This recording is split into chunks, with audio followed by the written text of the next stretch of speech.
तो शुरू करने से पहले तब तक थोड़ा वीडियो आप लोग ऑन कर सकते हैं।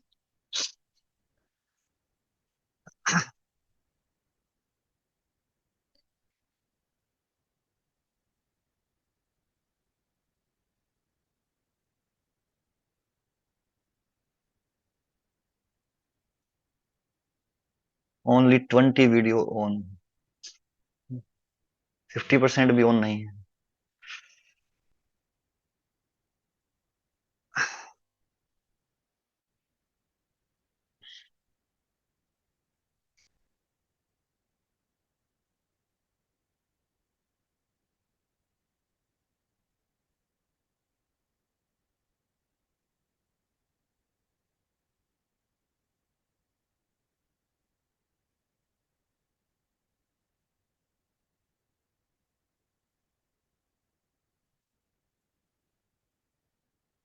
ओके, स्टार्ट करने से पहले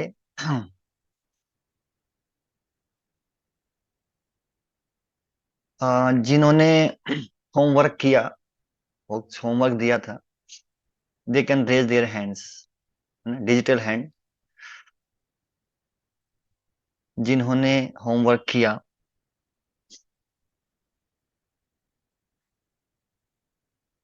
1 2 3 4 5 6 7 8 9 10।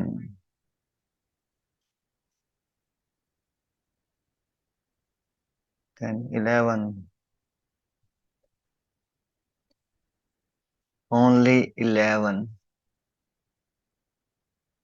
12। हम्म। कोई शेयर करना चाहता है?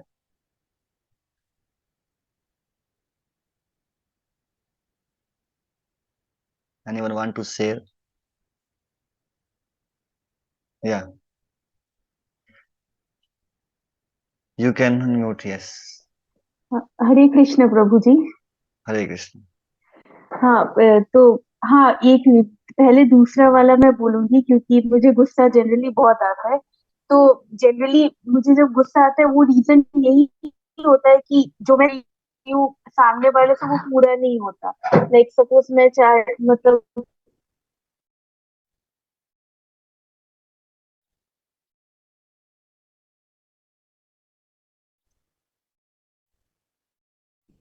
जनरली वो बहुत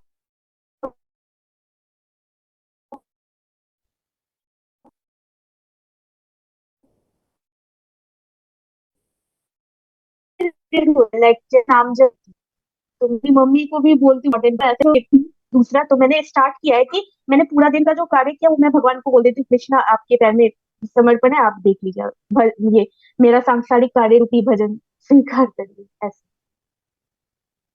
तो हाँ, एक हफ्ते में कितनी बार आपको ये याद आया कि मेरे को कोई भी ऑलमोस्ट काम रोज, शुरू करने बट से पहले भगवान कभी को याद कभी करना है?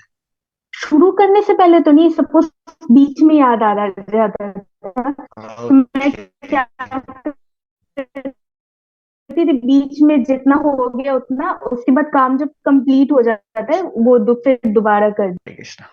हरे okay, so let us start.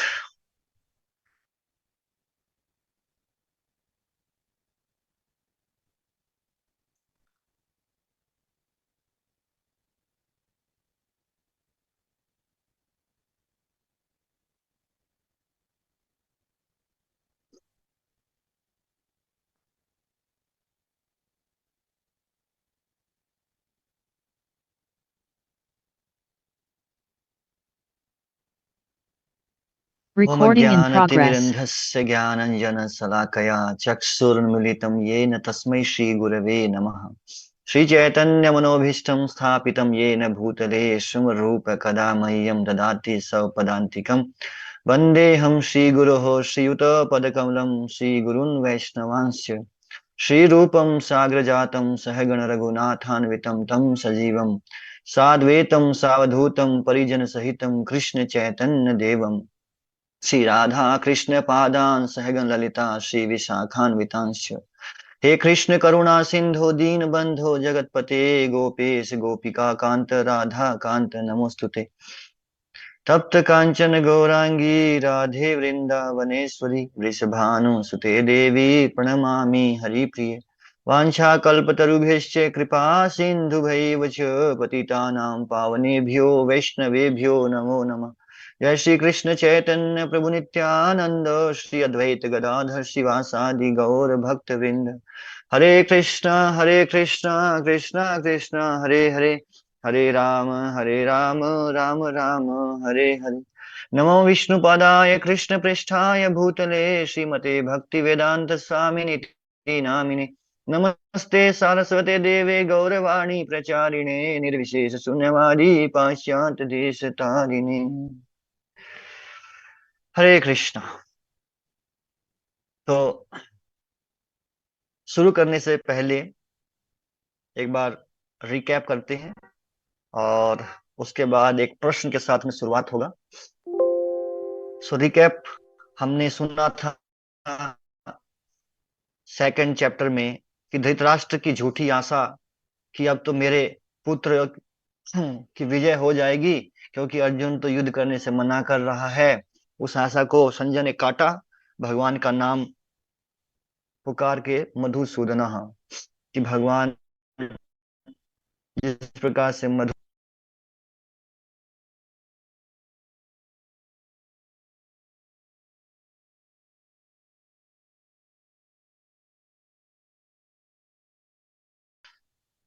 बताते हैं संजय की भगवान ने क्या कहा और फिर अर्जुन ने क्या किया। तो अर्जुन जो है निर्णय नहीं ले पा रहा, डिसीजन नहीं ले पा रहा था कि मुझे क्या करना चाहिए। और यहाँ पर पांचवा कारण था अर्जुन का कि युद्ध ना करने का, इनडिसीजन, निर्णय ना ले पाना। और फिर अर्जुन भगवान को गुरु के रूप में स्वीकार करते हैं और उनको समर्पण करते हैं। फिर भगवान अर्जुन के जो पहले तीन आर्गुमेंट्स थे उन तीन आर्गुमेंट्स को काटते हैं सांख्य योग के द्वारा, फिर कर्म के द्वारा, और तीसरा बुद्धि योग।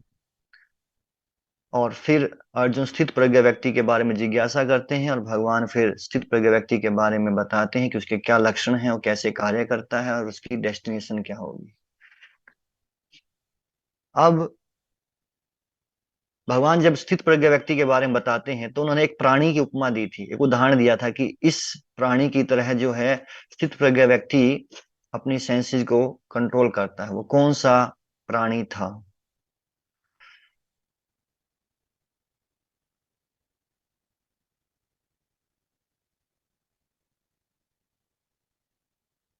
यस, टोर्टोइज, कछुआ।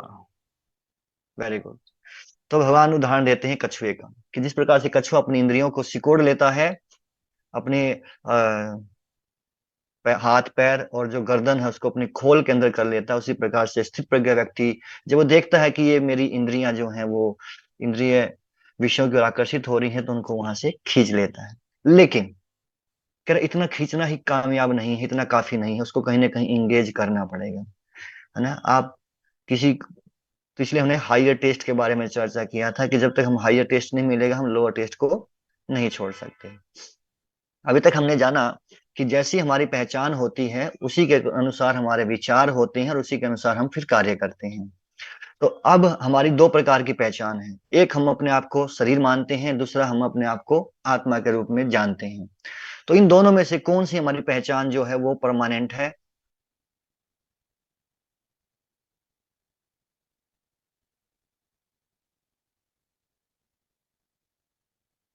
इनमें से कौन सी पहचान हमारी परमानेंट है? यस। और जिनके रेज हैंड है वो अपने हैंड्स को डाउन कर सकते हैं। यस, आत्मा। सो आत्मा जो है, सोल जो है हमारी, वो परमानेंट पहचान है। तो भगवान ने कहा था कि अर्जुन तुम कौन हो? जो शरीर के अंदर आत्मा है वही आप हो। और फिर भगवान ने इसी यहीं से अर्जुन को बताना स्टार्ट किया था कि अर्जुन युद्ध क्यों करना चाहिए। अर्जुन ने बताया कि युद्ध क्यों नहीं करना चाहिए, भगवान ने बताया कि अर्जुन युद्ध क्यों करना चाहिए। तो पहला कारण अर्जुन ने दिया था कि वो कहता था कि ये तो मेरे पितामह हैं, मेरे गुरु हैं, मेरे रिश्तेदार हैं, मर जाएंगे। तो भगवान ने स्टार्टिंग किया कि अर्जुन तुम शरीर नहीं हो, आत्मा हो। आत्मा कभी विनाश नहीं होता, और शरीर कभी परमानेंट रहता नहीं है। शरीर का अंत तो होना ही होना है।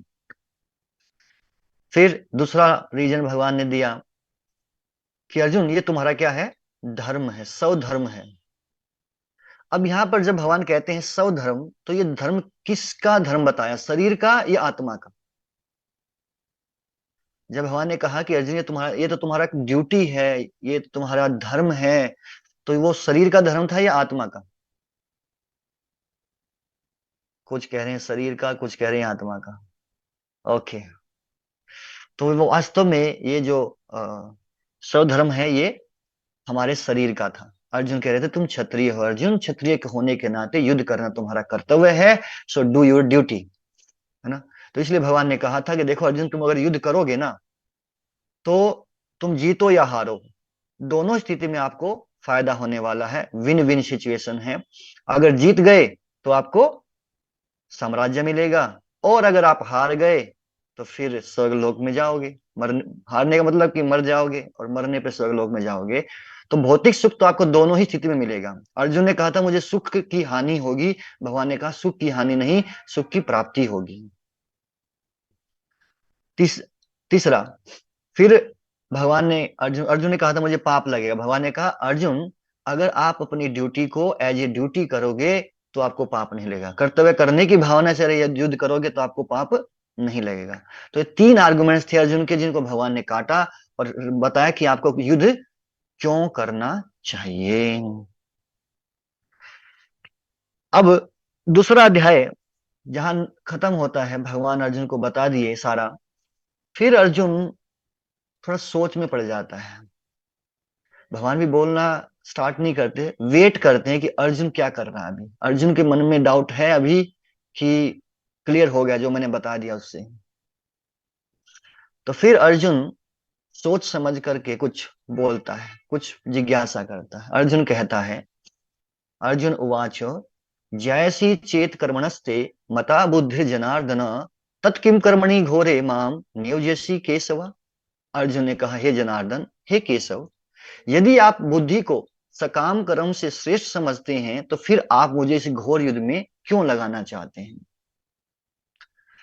यहाँ तो पहले, सबसे पहले तो अर्जुन भगवान को दो नाम यहाँ पर पुकार रहा है, जनार्दन और केशव।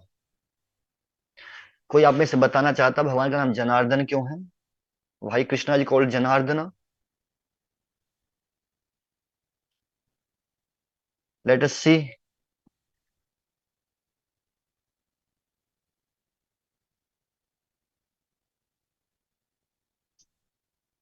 जनार्दन।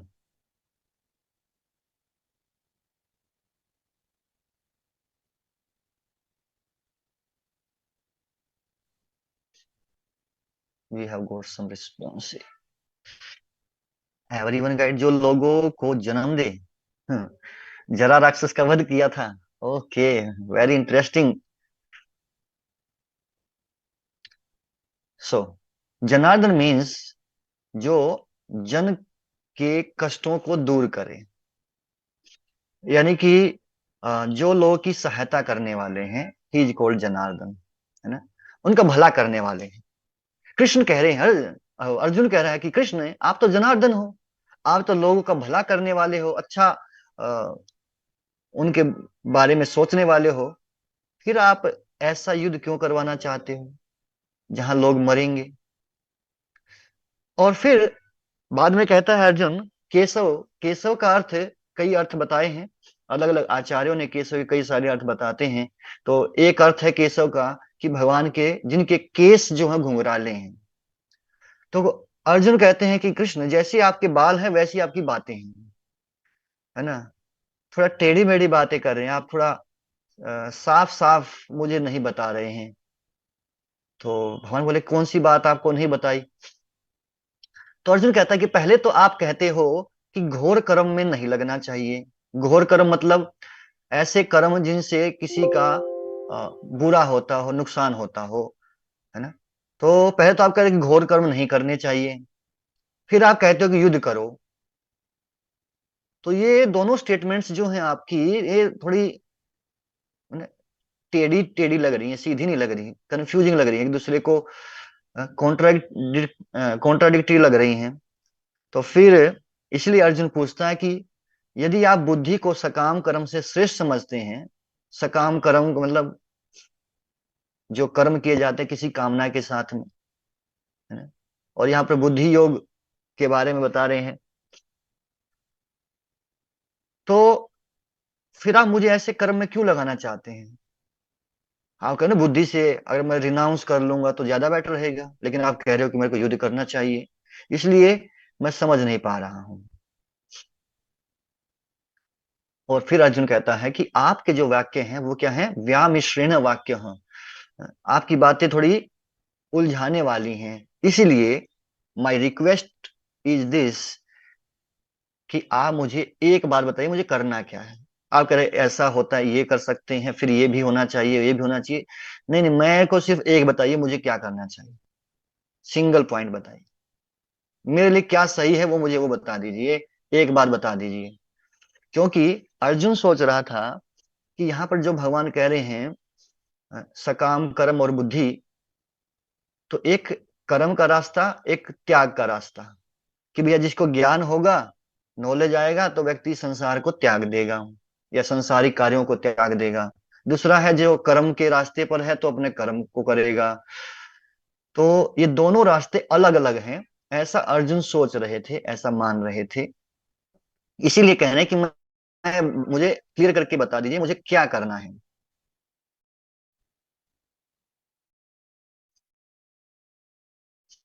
हम्म? तो क्या वास्तव में कृष्ण जानबूझ करके एक बात नहीं बता रहे हैं? परंतु अर्जुन जानते हैं कि हम नहीं समझ पाएंगे, इसलिए अर्जुन प्रश्न पूछ रहे हमारे बिहाफ पे, कि भी अगर कल को कोई व्यक्ति इस बात को पढ़ेगा, जब गीता पढ़ेगा तो उसको नहीं समझ में आएगा, तो फिर आप थोड़ा इसको इलोबरेट करके बता दीजिए। और फिर यहां से हमको जो शिक्षा मिलती है कि uh, Arjun is a honest student, है ना? वो एक ईमानदार शिष्य है, ईमानदार छात्र है। और ईमानदार छात्र की क्या क्वालिटी है कि उसको जो डाउट आता है तो वो गुरु के पास जाता है और उनसे डाउट क्लियर करता है, ताकि वो अपने कार्य को सही तरीके से कर सके।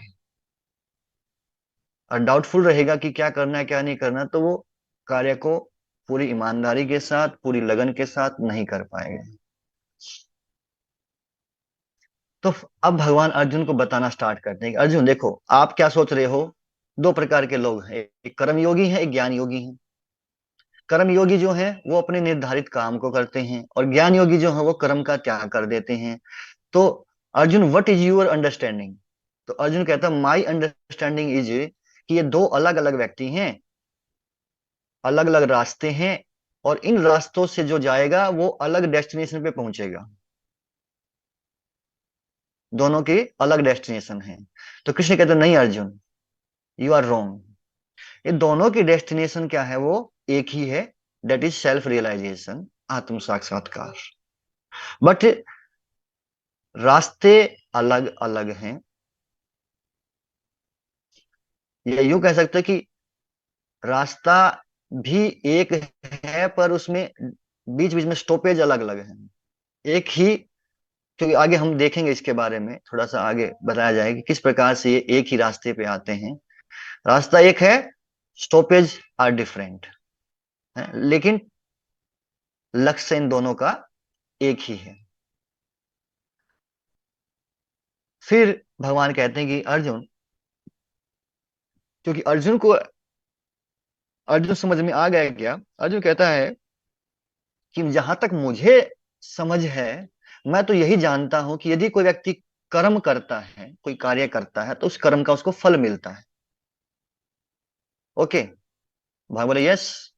और अगर कोई व्यक्ति ज्ञान योगी है, जो सन्यास के मार्ग पर चलता है, इसका अर्थ है कि वो कोई कार्य नहीं करता, और कोई कार्य नहीं करता इसका मतलब उसको कोई रिजल्ट भी नहीं मिलेगा, कर्म फल भी नहीं मिलेगा, और वो कर्म फल के बंधन से मुक्त हो जाता है। तो जो व्यक्ति कर्म करता है उसको कर्म फल मिलता है, कर्म फल से वो कर्म बंधन में फंस जाता है। जो व्यक्ति कर्म नहीं करता है तो उसको कोई फल नहीं मिलता, कोई फल नहीं मिलता तो वो मुक्त हो जाता है। This is my understanding. Arjun कहते हैं, भगवान कहते हैं, Arjun this is your wrong understanding. निष्क्रियता यानी कि कोई काम ना करना, और उसका आप सोच रहे हो कि उसका प्रतिफल होगा कि आप मुक्त हो जाओगे, दिस इज रॉन्ग। क्यों? क्योंकि भगवान कहते हैं कोई भी व्यक्ति बिना कर्म किए नहीं रह सकता। हर व्यक्ति किसी न किसी प्रकार से कर्म में लगा रहता है। तो ये, अगर कोई व्यक्ति समय से पहले, जब तक उसके अंदर में वो ज्ञान के साथ साथ त्याग की भावना अगर नहीं आई है, लेकिन झूठे रूप से वो कार्य करना बंद कर देता है, तो उसको अ, क्या कहा जाएगा? मिथ्याचारी कहा जाएगा, ना, ढोंगी कहा जाएगा। तो भगवान ये एग्जाम्पल देते हैं कि वो क्या है? पाखंडी है, जिसके मन शुद्ध नहीं हुआ अभी, लेकिन दिखावा ऐसा करता है कि मैं तो डिटैच्ड हूं, मेरे से तो किसी प्रकार की कोई भी वस्तु की कोई कामना नहीं है संसार में, है ना। तो ऐसे हम देखते हैं कि बहुत सारे अ, साधु पुरुष भी मिलते हैं, है ना, और बाद में फिर वो अ, आता है, उनका वीडियो बन करके आता है कि भैया ये देखो, ना, इस प्रकार से फंसा। तो इसका कारण क्या है कि अभी रिनाउंसिएशन आया नहीं है, पर दूसरों को दिखाने के लिए, समाज में एक इमेज बनाने के लिए, या किसी न किसी और तरीके से वो ऐसा दिखावा करता है। हालांकि अब बैठा है थोड़ा सा ध्यान में और चिंतन कर रहा है कि अभी मैं ध्यान में बैठूंगा तो फिर लोग सोचेंगे तो बड़ा त्यागी है, और मेरे पास आएंगे, बाबा जी कुछ आशीर्वाद दे दीजिए, है ना, ये हो जाएगा, कुछ पैसा चढ़ाएंगे, ये different things. So he is thinking about material profit और शोइंग एज ए रिनंसिएंट। तो भगवान कहते हैं ही इज कॉल्ड ए पाखंडी। और भगवद गीता में जो भगवान वर्ड यूज करते हैं दैट इज कॉल्ड मिथ्याचारी, झूठा दिखावा करने वाला जो वास्तव में है नहीं। तो भगवान कहते हैं अर्जुन, मत मिथ्याचारी मत बनो, क्योंकि आपका स्वभाव ब्राह्मण का नहीं है कि आप कह रहे हो कि मैं जंगल में चला जाऊंगा, सब कुछ छोड़ छाड़ के चला जाऊंगा, लेकिन आपका वो स्वभाव नहीं है। Arjun, you should do your duty. क्यों? क्योंकि ऐसे पाखंडी से वो कर्म करने वाला, वो कर्म योगी ज्यादा बेहतर है, जो कि झाड़ू लगा के अपने परिवार का पालन पोषण कर रहा है। रोड पे झाड़ू मारने वाला is better than this kind of person. और इसी श्लोक के तात्पर्य में जी लिखते हैं कि आत्म साक्षात्कार के लिए मनुष्य शास्त्रों में बताए गए संयमित जीवन को बिता सकता है और अनासक्त भाव से अपना कार्य करता रह सकता है। भगवान ने ये नहीं कहा कि यदि आपको सेल्फ रियलाइजेशन करना है तो घर छोड़ना ही पड़ेगा, आपको कुछ भी नहीं करना, नहीं। यहाँ कह रहे कार्य करो, लेकिन अनासक्त भाव से अपना कार्य करते रहो। Don't be attached with the work और फ्रूट्स ऑफ द वर्क।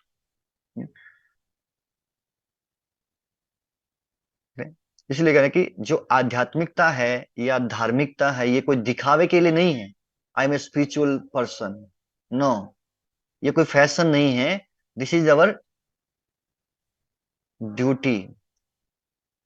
सो आत्म साक्षात्कार करना, आत्म प्रगति करना, ये हर व्यक्ति का अपना जिम्मेवारी है, दिखावे के लिए नहीं है। कई लोग दिखावे के लिए भक्ति करते हैं, यहाँ तक कि भक्ति भी दिखावे के लिए करते हैं, है ना। बहुत अच्छे से, है ना, साफ सुथरे धोती कुर्ता पहन लिया, तिलक लगा दिया, और उनसे पूछो माला कितना कर, जप कितना करते हैं, भगवान को कितने याद करते हैं, वो होता नहीं बिल्कुल, लेकिन दिखावे के लिए बहुत बढ़िया करके दिखाएंगे।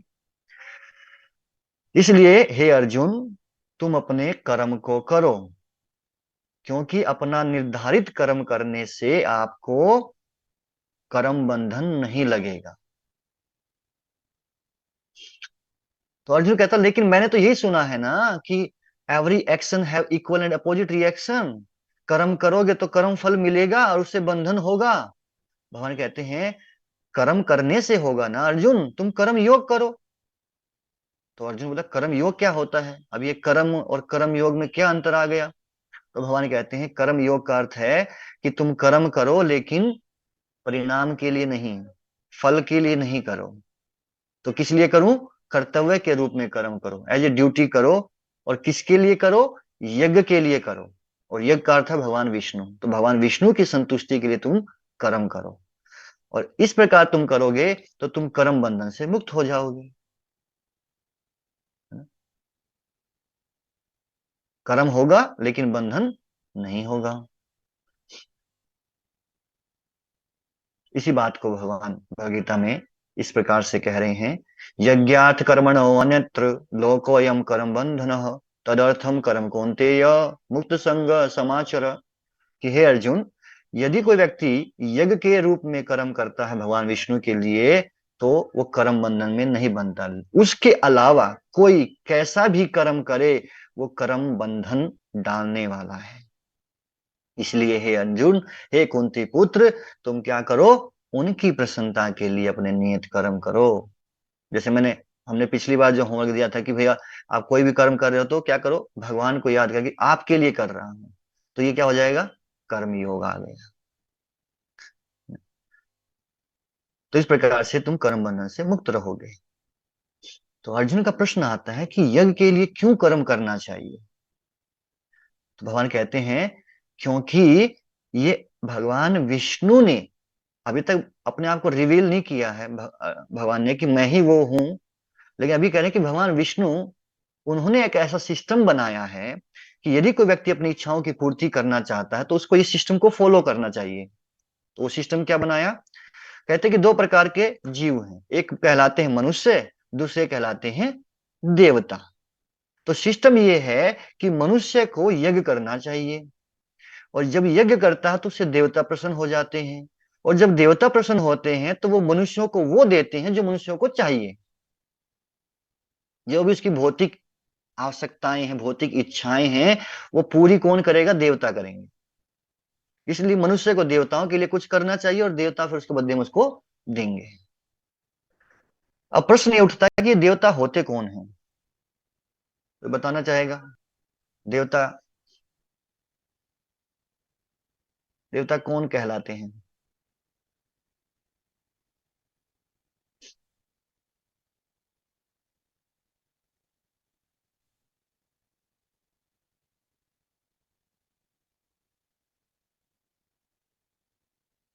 इंद्रदेव, पवन देव,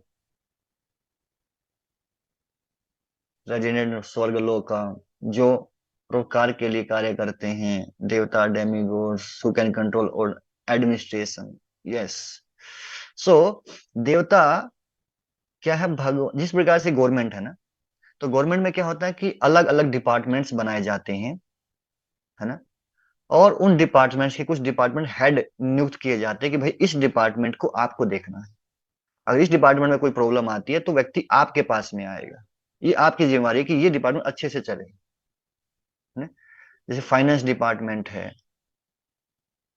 एजुकेशन डिपार्टमेंट है, दीज आर अलग अलग डिफरेंट डिपार्टमेंट्स हैं। उसी प्रकार से भगवान ने जो सृष्टि की, तो सृष्टि में भगवान बोले मुझे तो कुछ नहीं करना, I am not going to do any work. So काम करने के लिए तो लोग चाहिए। तो एडमिनिस्ट्रेशन के लिए भगवान ने कुछ लोगों को नियुक्त किया, जिनको कि देवता कहा जाता है, जो कि अलग अलग कार्यों के लिए रिस्पॉन्सिबल हैं, दे आर इन चार्ज। तो अब थोड़ा सा हम देखते हैं कि आप कितने देवताओं को जानते हैं, है ना।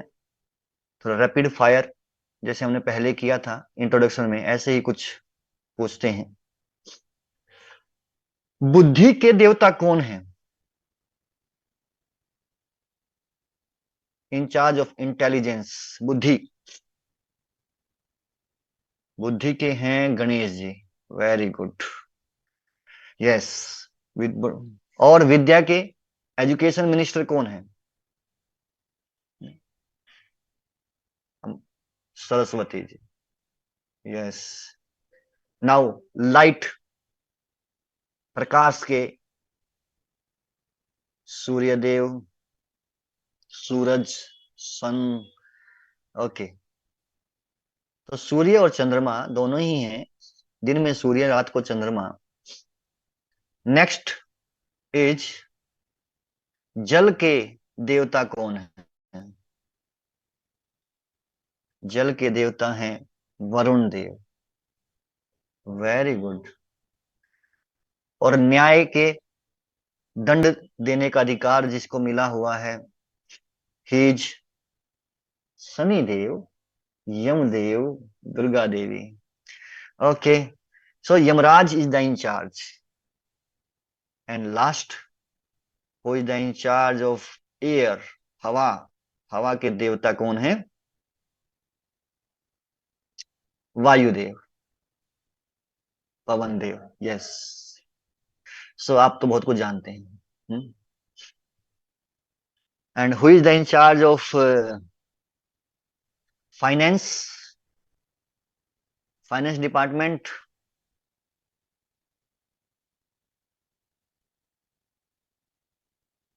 यस, लक्ष्मी जी ना। कुबेर तो देवताओं के हैं, and overall is Lakshmi ji. Lakshmi ji से ही लक्ष्मी आएगी। सो वेरी इंपॉर्टेंट डिपार्टमेंट है ना, एजुकेशन डिपार्टमेंट, फाइनेंस डिपार्टमेंट है ना, लक्ष्मी जी, सरस्वती जी इनको मिले हुए हैं। सो कई बार लोग कहते हैं हमारे वैदिक कल्चर में स्त्रियों को ज्यादा सम्मान नहीं दिया जाता, लेकिन यहाँ देखो सबसे इंपॉर्टेंट डिपार्टमेंट्स उन्हीं को मिले हुए हैं। होम मिनिस्ट्री किसको मिली है? Who is the home ministry? Home ministry.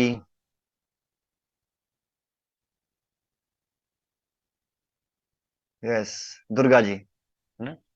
So main departments ये ही हैं। जी।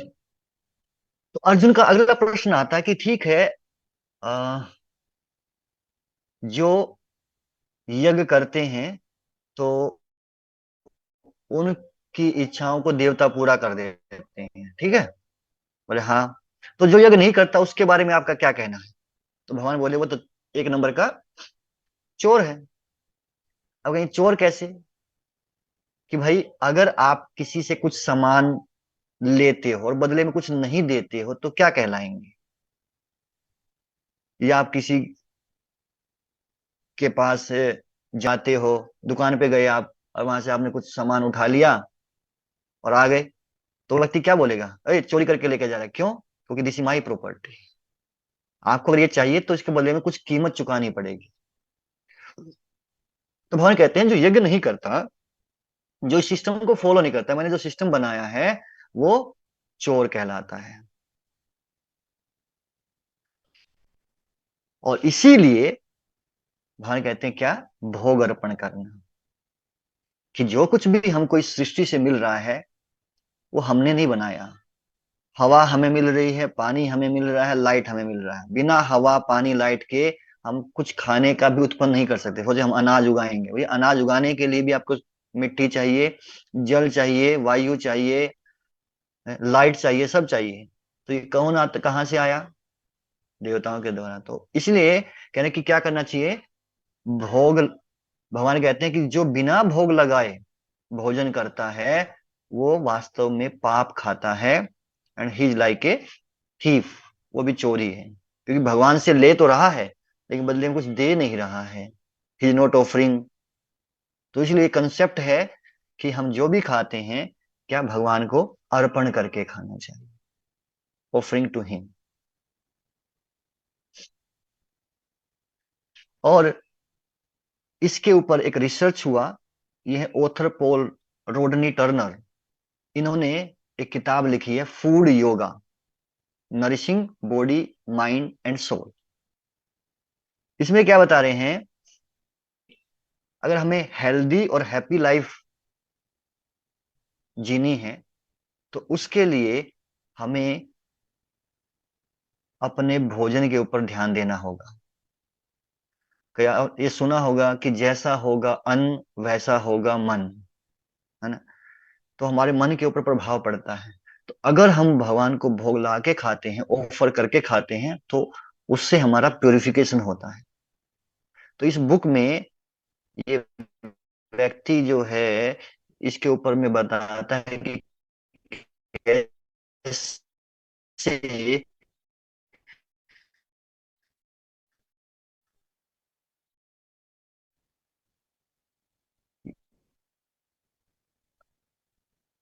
भोजन का हमारी चेतना के ऊपर, हमारे व्यवहार के ऊपर में अंतर पड़ता है।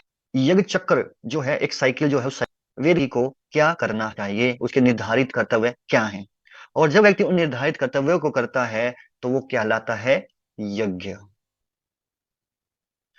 यज्ञ करने से वर्षा होती है, वर्षा से अन्न, और अन्न को जीव जंतु खाते हैं, और फिर कहते हैं अन्न खाओ, प्रभु के गुण गाओ। सो वो फिर ये पूरा का पूरा साइकिल बनाया कि यज्ञ का ये चक्र है कि वही जीव जंतु फिर भगवान से प्रार्थना करते हैं, भगवान के साथ कनेक्शन करते हैं, जुड़ते हैं, और ये पूरा सिस्टम है यज्ञ चक्र का। और यहां से जो शिक्षा बहुत इंपॉर्टेंट टीचिंग है कि जो एक कृतज्ञ व्यक्ति है, वो भगवान का हर वस्तु के लिए धन्यवाद देता है ना। इसलिए यहाँ तक कि जब भोजन करते हैं तो भोजन करने से पहले क्या करते हैं, भगवान को धन्यवाद देते हैं ना। वह सदैव आभारी रहता है, उसके हृदय में कृतज्ञता है, ग्रेटिट्यूड है, और इसलिए उसका अ, हृदय संतोष से भर जाता है। तो यहाँ पर तीन प्रकार के कर्मों का वर्णन करते हैं। एक को कहते हैं विकर्म, एक को कहते हैं कर्म कांड, ये शब्द सुना होगा शायद, कर्म कांड। और एक होता है कर्म योग। विकर्म किसको कहते हैं, जो कि व्यक्ति अपनी भौतिक इच्छाओं को पूरा करने के लिए करता है, लेकिन शास्त्रों के विरुद्ध जाके कार्य करता है। जो बताया गया है शास्त्रों में उसको नहीं मान पालन करता, वो गलत तरीके से अपनी इच्छाओं को पूरा करना चाहता है, तो वो क्या कहलाता है, पाप कर्म। जैसे मान लो किसी की मीट ईटिंग करने की इच्छा है, मांस मांस खाने की इच्छा है, तो क्या किया, वो गया और अ, दुकान पे, और वहां से भैया खरीद करके लेके आया, पकाया और खा लिया। दूसरा है कर्म कांड। ये क्या है, ये भी भौतिक इच्छाओं को पूरा करता है, लेकिन शास्त्रों में बताए गए निर्देशों के अनुसार। तो उसमें क्या है, बलि का जो विधान दिया है पशुओं का, अगर आपको मीट ईटिंग करना है, आप नहीं रह सकते बिना मीट ईटिंग के, इतना ज्यादा वो व्यक्ति के अंदर में इच्छा है, तो कह रहे उसके लिए क्या बताया कि आप इस प्रकार से कर्म कांड के अंदर अंतर्गत ये पार्ट आते हैं कि आप देवी की पूजा करके उसको ये बलि ऑफर करके तब आप उसको ग्रहण कर सकते हो, लेकिन डेली भी नहीं कर सकते आप, और उसमें से कुछ आपको डोनेट भी करना पड़ेगा। एक पूरा सिस्टम बनाया है।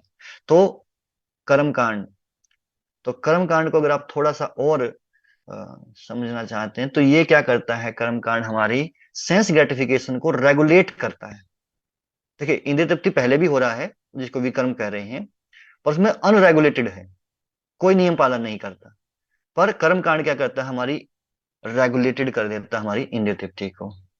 और कर्म योग क्या है, कर्म योग में क्या है कि व्यक्ति कर्तव्य की भावना से करता है, और उसकी अपने आप सारी भौतिक इच्छाएं भी पूरी हो जाती हैं। We can understand this by one example. एक उदाहरण देते हैं। जैसे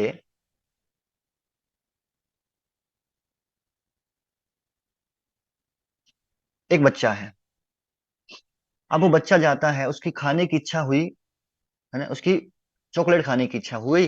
अब वो जाता है दुकान के ऊपर में, ठीक है, और दुकान पे गया तो आपने देखा होगा कि दुकान जो होती है जिस पर टॉफी चॉकलेट रखते हैं, वो आगे डिब्बे के अंदर कुछ रख देते हैं।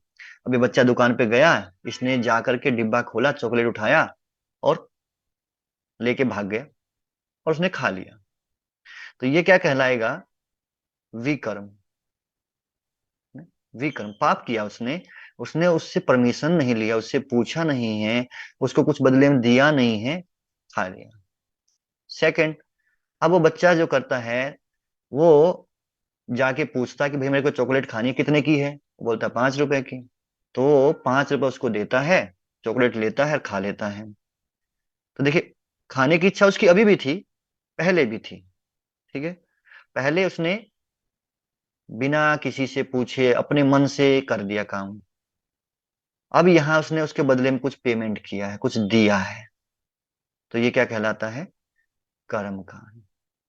तीसरा, वो बच्चा जो है वो अपने माता पिता की सेवा करता है। तो माता पिता जब देखते हैं कि बच्चा बड़ा अ, अच्छे से काम कर रहा है, हमारी हर बात मानता है, तो कुछ बदले बच्चे कुछ गिफ्ट विफ्ट देना चाहिए। तो पिता जो है वो आते समय सोचता है और बच्चे के लिए चॉकलेट खरीद के लेके आता है, चॉकलेट देता है, उसको खाता है।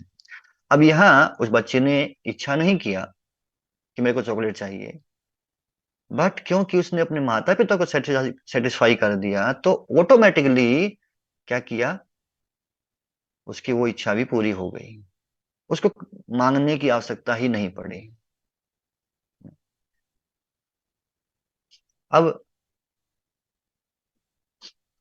पाप कर्म सही है गलत?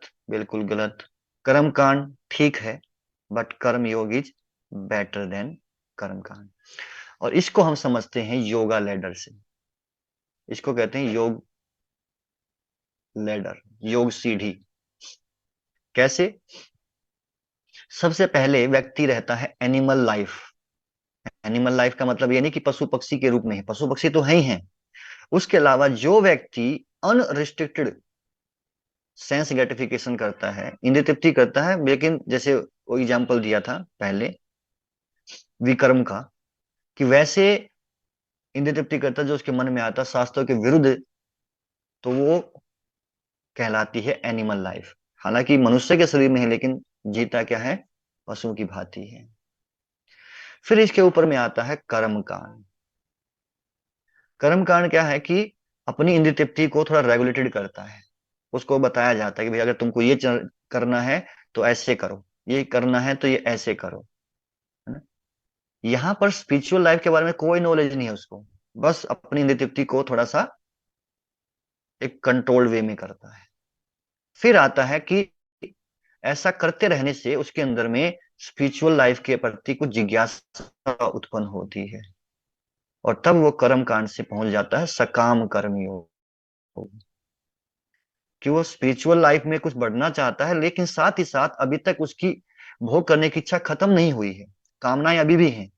तो उन कामनाओं के साथ में लग जाता है, लेकिन स्पिरिचुअली कुछ एडवांस करना चाहता है।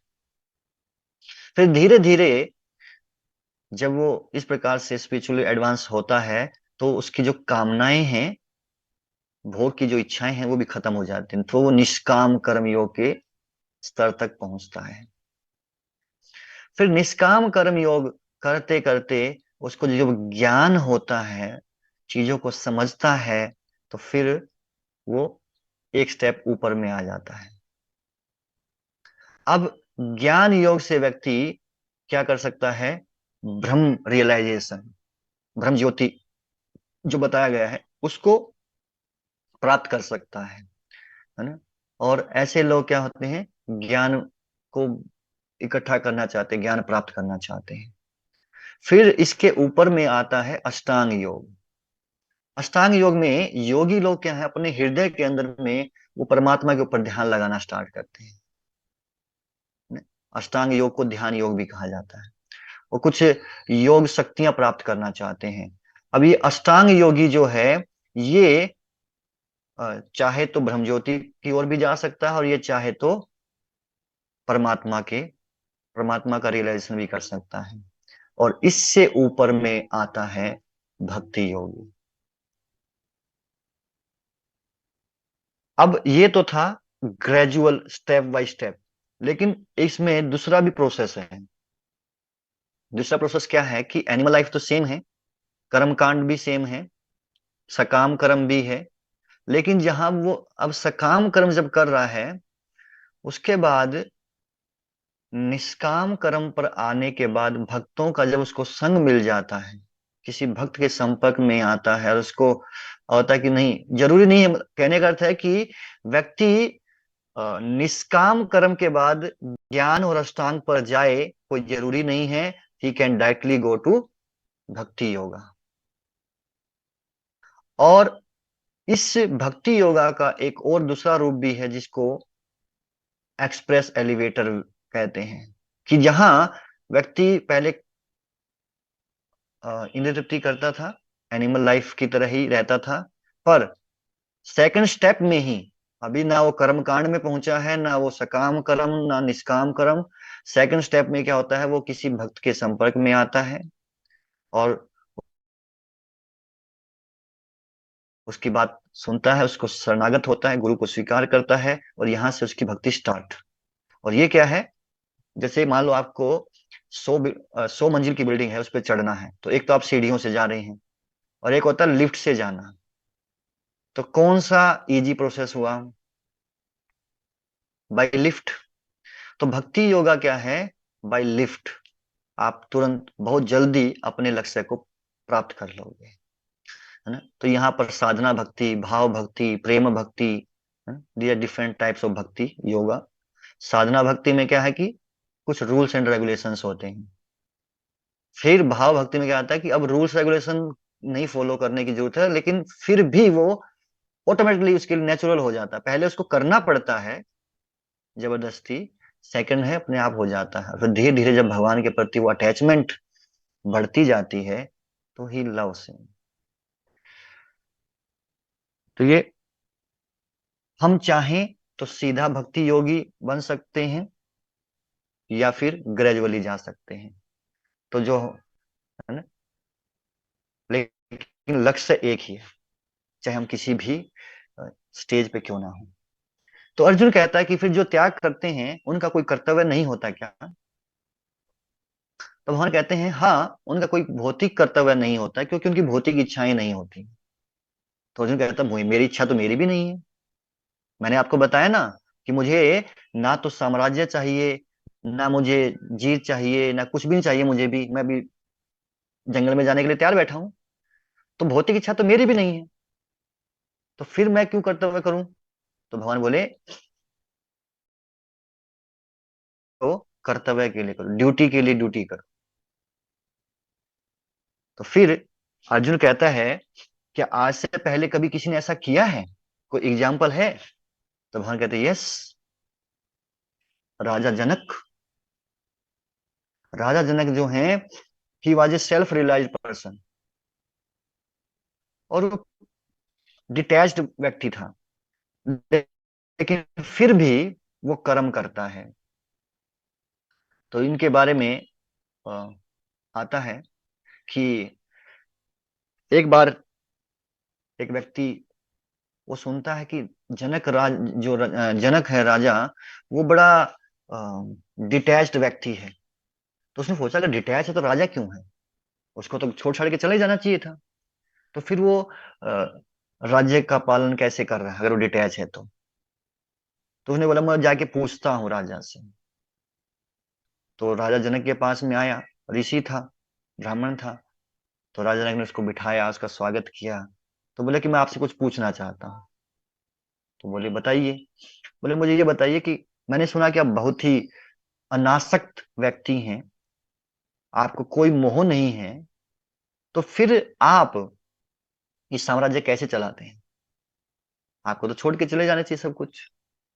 तो फिर राजा जनक क्या कहते हैं? राजा जनक कहते हैं कि मैं आपके प्रश्न का उत्तर तो दूंगा, पर उससे पहले मेरी प्रार्थना है कि आप कुछ भोजन कर लीजिए, फिर हम बाद में थोड़ा डिस्कशन करेंगे इसके ऊपर में। बोला ठीक है। तो भोजन का पूरा थाल मंगाया गया, 56 प्रकार के व्यंजन उसके सामने रख दिए। लेकिन उसके साथ साथ क्या किया, जहां वो साधु बैठा था, जो ब्राह्मण बैठा था, उसके बिल्कुल सिर के ऊपर छत के साथ एक तलवार को बिल्कुल पतले धागे से लटका दिया, और फिर बोला कि महाराज अब आप क्या कीजिए, भोजन कीजिए। तो उसने खाना स्टार्ट किया, लेकिन खा तो रहा है पर ध्यान उसका ऊपर। वो छत पे लटकी हुई तलवार की ओर था। सारा खा के फिनिश कर दिया। राजा ने पूछा कि बताइए कौन सा आइटम आपको सबसे बढ़िया लगा। बोला आइटम कौन सा बढ़िया लगा, मेरे को तो बस ये लगा था खत्म कर दो, बस फटाफट फटाफट खत्म कर दो। क्यों? कि पता नहीं कब ये तलवार ऊपर से गिर जाए और मेरा हरी बोल हो जाए। है? तो राजा जनक ने कहा इसी प्रकार से मैं भी इस संसार के भोगों में आनंद नहीं ले पाता, क्योंकि मैं यह सोचता हूं कि मृत्यु रूपी तलवार हमेशा मेरे सिर के ऊपर लटकती रहती है, पता नहीं कब शरीर छोड़ना पड़ जाएगा। तो इसलिए डिटैच्ड रहता हूँ, अनासक्त रहता हूँ। तो उसने कहा अगर डिटैच्ड रहते हो तो फिर करते क्यों हो? फिर आप छोड़ के झाड़ के क्यों नहीं चले जाते? है ना? यही अर्जुन का प्रश्न हुआ। अर्जुन भी इसी प्रकार से कहते हैं। तो भगवान कहते हैं अर्जुन, यद यद आचरति श्रेष्ठ तद तद एव तरो जनः स यत प्रमाणम कुरुते लोकस्तद अनुवर्तते। भगवान कहते हैं कि अर्जुन, जो महापुरुष होते हैं, जो लीडर्स होते हैं, वो जैसा करेंगे फॉलोअर उसी तरह से करते हैं। है ना? जिसको कहते हैं रोल मॉडल। अब पूछा जाता है व्यक्ति से, आपका रोल मॉडल कौन है? रोल मॉडल का अर्थ है कि मैं उस व्यक्ति की तरह बनना चाहता हूँ। तो कह रहे वो रोल मॉडल क्या होना, आइडियल होना चाहिए। है ना? आज कल के रोल मॉडल की तरह नहीं है। है ना? आज लोग के जो रोल मॉडल हैं वो क्या करते हैं? वो एडवर्टाइजमेंट करेंगे, है ना, गुटखे की एडवर्टाइजमेंट करेंगे, वो शराब की करेंगे, पता नहीं किस किस की वो एडवर्टाइजमेंट करते रहते हैं। है ना? और उनके आचरण में जाके देखेंगे they are doing bad things, और लोग कहते हैं कि ही इज माई आइडियल। तो भगवान कह रहे अर्जुन ऐसा मत करना, तुम एक अच्छे उदाहरण प्रस्तुत करो, you become an ideal person. क्योंकि यहाँ पर जितने भी क्षत्रिय आए हैं उनके लिए तुम क्या करो, एक आइडियल बन के दिखाओ कि भैया क्षत्रिय जो है अपने धर्म का पालन करने के लिए हमेशा तैयार रहता है। He can fight with anyone. So become a good leader, you set an example like Janak Maharaj. एक और एग्जाम्पल आता है लीडर का, इनका नाम कोई बता सकता है? whom you are seeing, ये पर्सनैलिटी कौन है?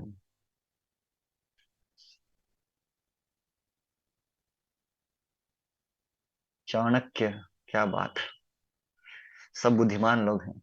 सो Chanakya, who was Chanakya? He was the prime minister of Chandragupta Maurya. हालांकि चाणक्य जो हैं उन्होंने हेल्प किया चंद्रगुप्त को राजा बनने में, but he became the prime minister. And although he was a prime minister, he was living in the हट। वो अपने किसी महल में नहीं रह रहे थे कि भैया उसका महल में है, उसका कोई कोई कमरा बना के रखा हुआ है, उसकी कोई कोठी बना के रखी है? नहीं, वो अपने एक छोटे से अ, झोपड़ी में रहते थे।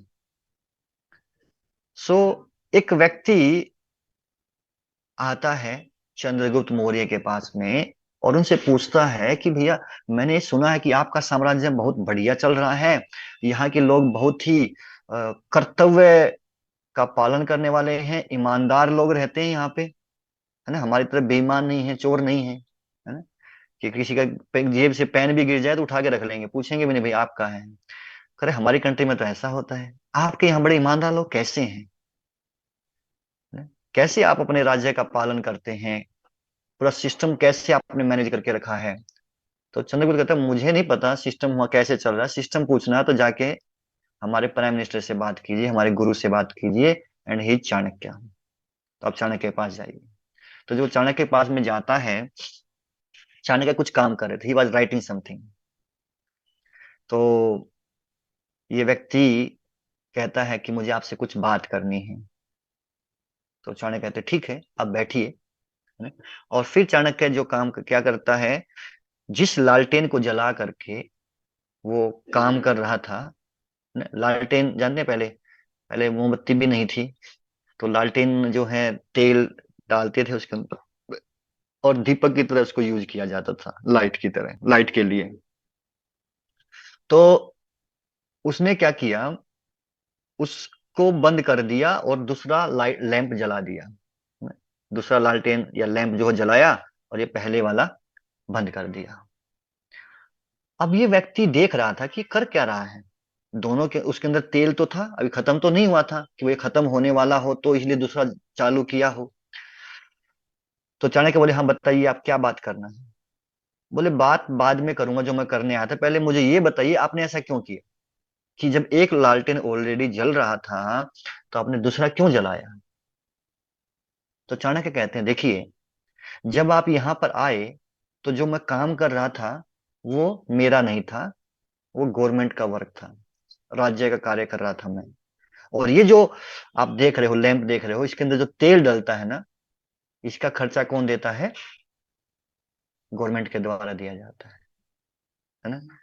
तो इसलिए गवर्नमेंट का काम कर रहा था तो मैं उसको यूज कर रहा था, लेकिन अब आप मेरे से कुछ पर्सनल बात करने आए हैं। तो ये जो तेल जो आप इस लालटेन में देख रहे हैं, ये मेरे पर्सनल जो मुझे मिलता है उससे मैंने खरीदा है। तो इसलिए जब मैं कुछ पर्सनल काम कर रहा हूं तो मैं गवर्नमेंट की चीज कैसे यूज कर सकता हूं। जब वो व्यक्ति ये सुनता है तो कहता है कि भैया मुझे मेरे प्रश्न का उत्तर मिल गया, अब मुझे कोई और प्रश्न नहीं रहे। कि जहां एक लीडर ऐसा हो, आइडियली, है ना, कि जो गवर्नमेंट की प्रॉपर्टी का मिसयूज नहीं करता, अपने लिए यूज नहीं कर रहा है, तो लोग ऐसे होंगे ही होंगे, है ना? तो ये दिखाता है कि एज ए लीडर हमारी बहुत बड़ी जिम्मेवारी है। एक माता, एक पिता, एक गुरु, एक राजा, दीज ऑल आर लीडर्स। क्योंकि किसी न किसी को ये लीड करते हैं, किसी न किसी को ये अ, जिम्मेवारी है इनकी, उसको सही रास्ता दिखाने की। So as a mother, as a father, as a guru, as a leader, और किंग, और मिनिस्टर, एनीथिंग, जहां भी जो भी पोस्ट जिसके पास में है, he should be an ideal person. सिर्फ बोलने से नहीं होगा, ऐसा करो वैसा करो नहीं, वो देखते हैं कि आप क्या करते हैं, और उससे ज्यादा प्रभावित होता है व्यक्ति, बोलने से ज्यादा नहीं होता। अब बच्चों को बोलो कि मोबाइल फोन मत यूज करो, और लेकिन बच्चा देखता है खुद मोबाइल चलाते रहते, जब देखो इनके हाथ में मोबाइल रहता है, तो वो क्यों यूज नहीं करेगा, बोलेगा खुद तो करते हैं, मुझे मना करते हैं। So he is not an ideal person. तो इसलिए पहले क्या है, जो गुरु होते थे they called Acharya. Acharya means जो अपने आचरण से सिखाते थे, they set an example by their behaviour, not so called teachers. आज क्या टीचर्स, तो किसी ने बोला टीचर का मतलब क्या होता है ना, टी मतलब चाय, और चर मतलब पीने वाला, चरने वाला। सो टीचर मतलब जो बैठ हर क्लास के बाद चाय पीते हैं। बट पहले क्या था, आचार्य दे अपने आचरण से सिखाते थे, कि जो दूसरों को मना करते थे वो खुद उसका खुद भी फॉलो करते थे उस चीज को। सो यहाँ पर एग्जाम्पल देते हैं कि एक लीडर को कैसा होना चाहिए, और लोग उसको फॉलो करते हैं। फिर अर्जुन कहता, कृष्ण, कहना तो बहुत बड़ा, बहुत आसान होता है ना, कहना इज वेरी इजी, बट करना बहुत मुश्किल होता है। तो कृष्ण कहते हैं, अर्जुन, मैं केवल कह नहीं रहा, मैं भी करता हूं। मैं भी तो निर्धारित कर्म करता हूं। हालांकि तीनों लोकों में मेरे लिए कोई निर्धारित कर्म नहीं है, ना मुझे किसी वस्तु की कमी है, ना मेरी कोई इच्छा है। फिर भी मैं कर्म करता हूं, क्यों, ताकि बाकी लोग मुझे देख करके कि भैया मैं कुछ नहीं कर रहा हूं, तो वो भी वैसा ही फॉलो करेंगे, और क्या होगा, उनका सर्वनाश हो जाएगा। इसलिए मैं दूसरों को एग्जाम्पल सेट करने के लिए खुद भी फॉलो करता हूं। चौथा कारण क्या था अर्जुन का युद्ध ना करने का?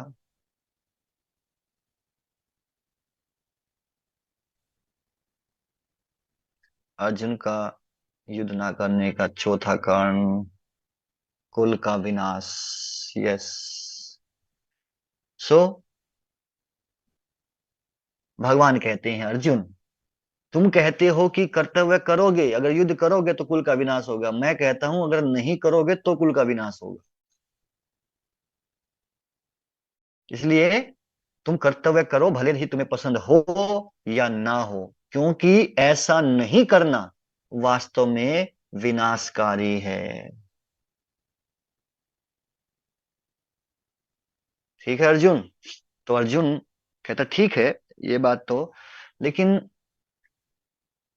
मैं ये जानना चाहता हूं कि जो हम कोई भी कर्म करते हैं, एक होता व्यक्ति विद नॉलेज करता है, एक होता है विदाउट नॉलेज करता है। अज्ञानता में कर्म करता है और ज्ञान में कर्म करता है। इन दोनों में क्या अंतर रहता है?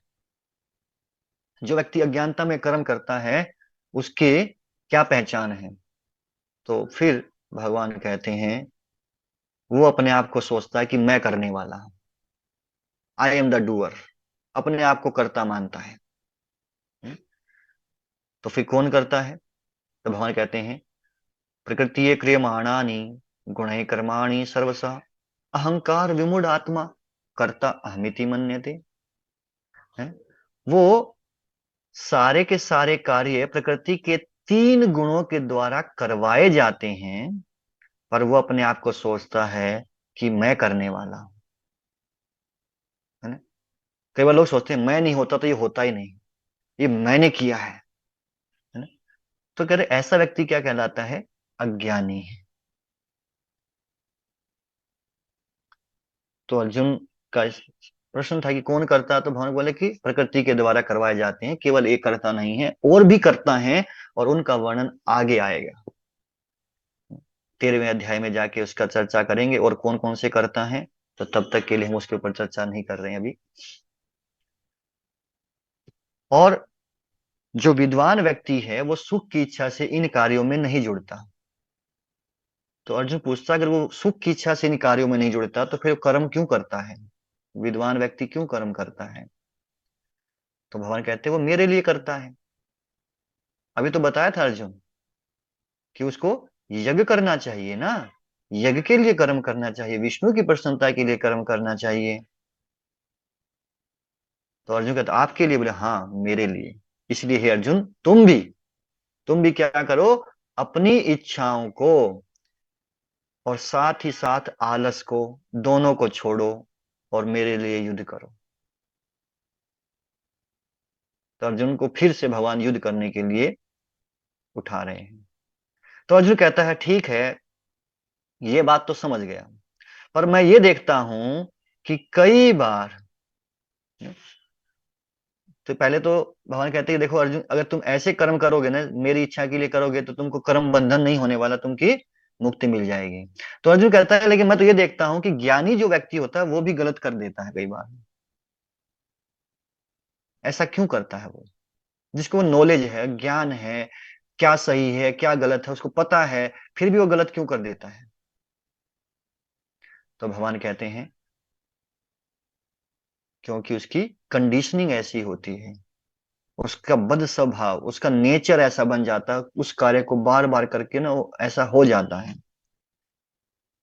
इसीलिए अपने स्वभाव के अनुसार कार्य करो अर्जुन। एक एग्जाम्पल देते हैं यहाँ पे। स्टोरी है एक चोर की। जो चोर होता है ना, वो सोचता है एक दिन कि यार मैं बहुत गलत कर रहा हूँ, तो कुछ पापों का प्रायश्चित कर लेना चाहिए। क्या करे? तो उसने देखा कि बहुत सारे लोग तीर्थ यात्रा पे जा रहे हैं, तो बोले मैं भी इनके साथ चल पड़ता हूँ। तो उनके साथ हो लेता, वो भी तीर्थ यात्रा के लिए चला। रास्ते में जब रुकते हैं, रात का समय हुआ, और जैसे ही रात हुई बाकी सब तो सो गए, पर चोर है, चोर का तो काम होता है कि रात को स्पेशली जागने का। अब ये बेचारे के हाथ में खुजली हो रही, है चोरी करूं, कुछ चोरी करूं। लेकिन साथ ही साथ बुद्धि कह रही है कि तीर्थ यात्रा पे जा रहे हो, और ये लोग तीर्थ यात्रा पे जाने वाले लोग हैं, इनका सामान चोरी करोगे तो फिर आपको और ज्यादा पाप लगने वाला है। तो करे कि बुद्धि से बहुत समझाया अपने आप को, लेकिन कंट्रोल नहीं कर पाया, है ना। उसकी कंडीशनिंग ऐसी हो गई थी कि रात होते ही हाथों में खुजली हो जाती थी, कुछ चोरी करना है। तो उसने क्या किया, सामान उठाया, एक का बैग उठाया और दूसरे कोने में रख दिया, दूसरे का उठा के उधर रख दिया, उसका उठा के उधर रख दिया, सबका इधर उधर कर दिया, ने कहते हैं चोर चोरी से जाए पर हेरा फेरी से ना जाए। ऐसा क्यों कहते हैं कि उसकी व्यक्ति कंडीशनिंग ऐसी हो जाती है कि व्यक्ति चाह कर भी छोड़ नहीं पाता इतनी आसानी से। ऐसा नहीं कि बिल्कुल छोड़ ही नहीं सकता है, बट बहुत मुश्किल होता है छोड़ना, उस स्वभाव को छोड़ना। तो सुबह जब उठे सब, तो सब ढूंढे मेरा बैग कहाँ गया, मेरा बैग कहाँ है, कौन चोरी करके ले गया है, आपस में सब बातें कर रहे हैं। तो ये चोर कहता है, हाथ, कि मेरी बात सुनिए सब पहले, मैं चोर हूं, है ना, और मेरा स्वभाव है चोरी करना। तो मैंने बहुत कोशिश किया लेकिन मैं रोक नहीं पाया, इसलिए मैंने केवल आपका सामान इधर से उधर किया, कोई चोरी नहीं किया है, बट मेरा नेचर ऐसा है कि मैं नहीं रोक पाया ना। तो भगवान अर्जुन को बता रहे कि अर्जुन, अर्जुन ने जब पूछा कि ऐसा क्यों होता है कि व्यक्ति ज्ञान होते हुए भी गलत करता है, तो वह कहते हैं उसका कंडीशनिंग इतना हो जाता है कि वो अपने आप को नहीं रोक पाता। प्रश्न ये है, क्या हमारे साथ भी ऐसा होता है कि कभी कभी हम वो कर जाते हैं जो हमें नहीं करना चाहिए?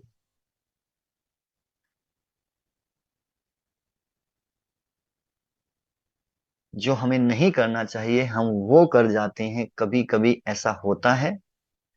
यस और नो? तो ये तो 100% यस ही आएगा, इफ वी आर ओनेस्ट। तो बहुत बार ऐसा होगा, यस। तो ऐसा होता है, इसीलिए भगवान कहते हैं अर्जुन, अपने कर्तव्य का पालन अच्छे से करो। चाहे आपको दूसरे के कर्तव्य करने आते हो, आप अच्छी तरह से कर भी सपाओ, पर उससे बेहतर है कि आप अपना करो।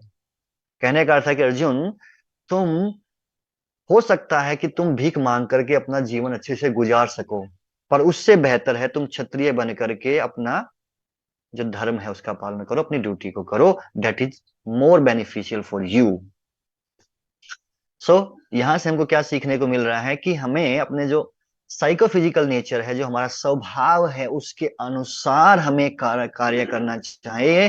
और वैसा करेंगे तो हमको भौतिक सुख भी मिलेगा और संतुष्टि भी मिलेगी। एक मूवी आई थी आज से लगभग 14 15 साल पहले, तब मैं कॉलेज में था, तब हमने एक मूवी देखी थी, उसका नाम था थ्री इडियट, है ना। तो उसमें क्या दिखाया, उसमें क्या बताया था कि एक व्यक्ति है, एक लड़का है, उसके पेरेंट्स कहते बेटा तू इंजीनियर बन, इंजीनियर बन, है ना।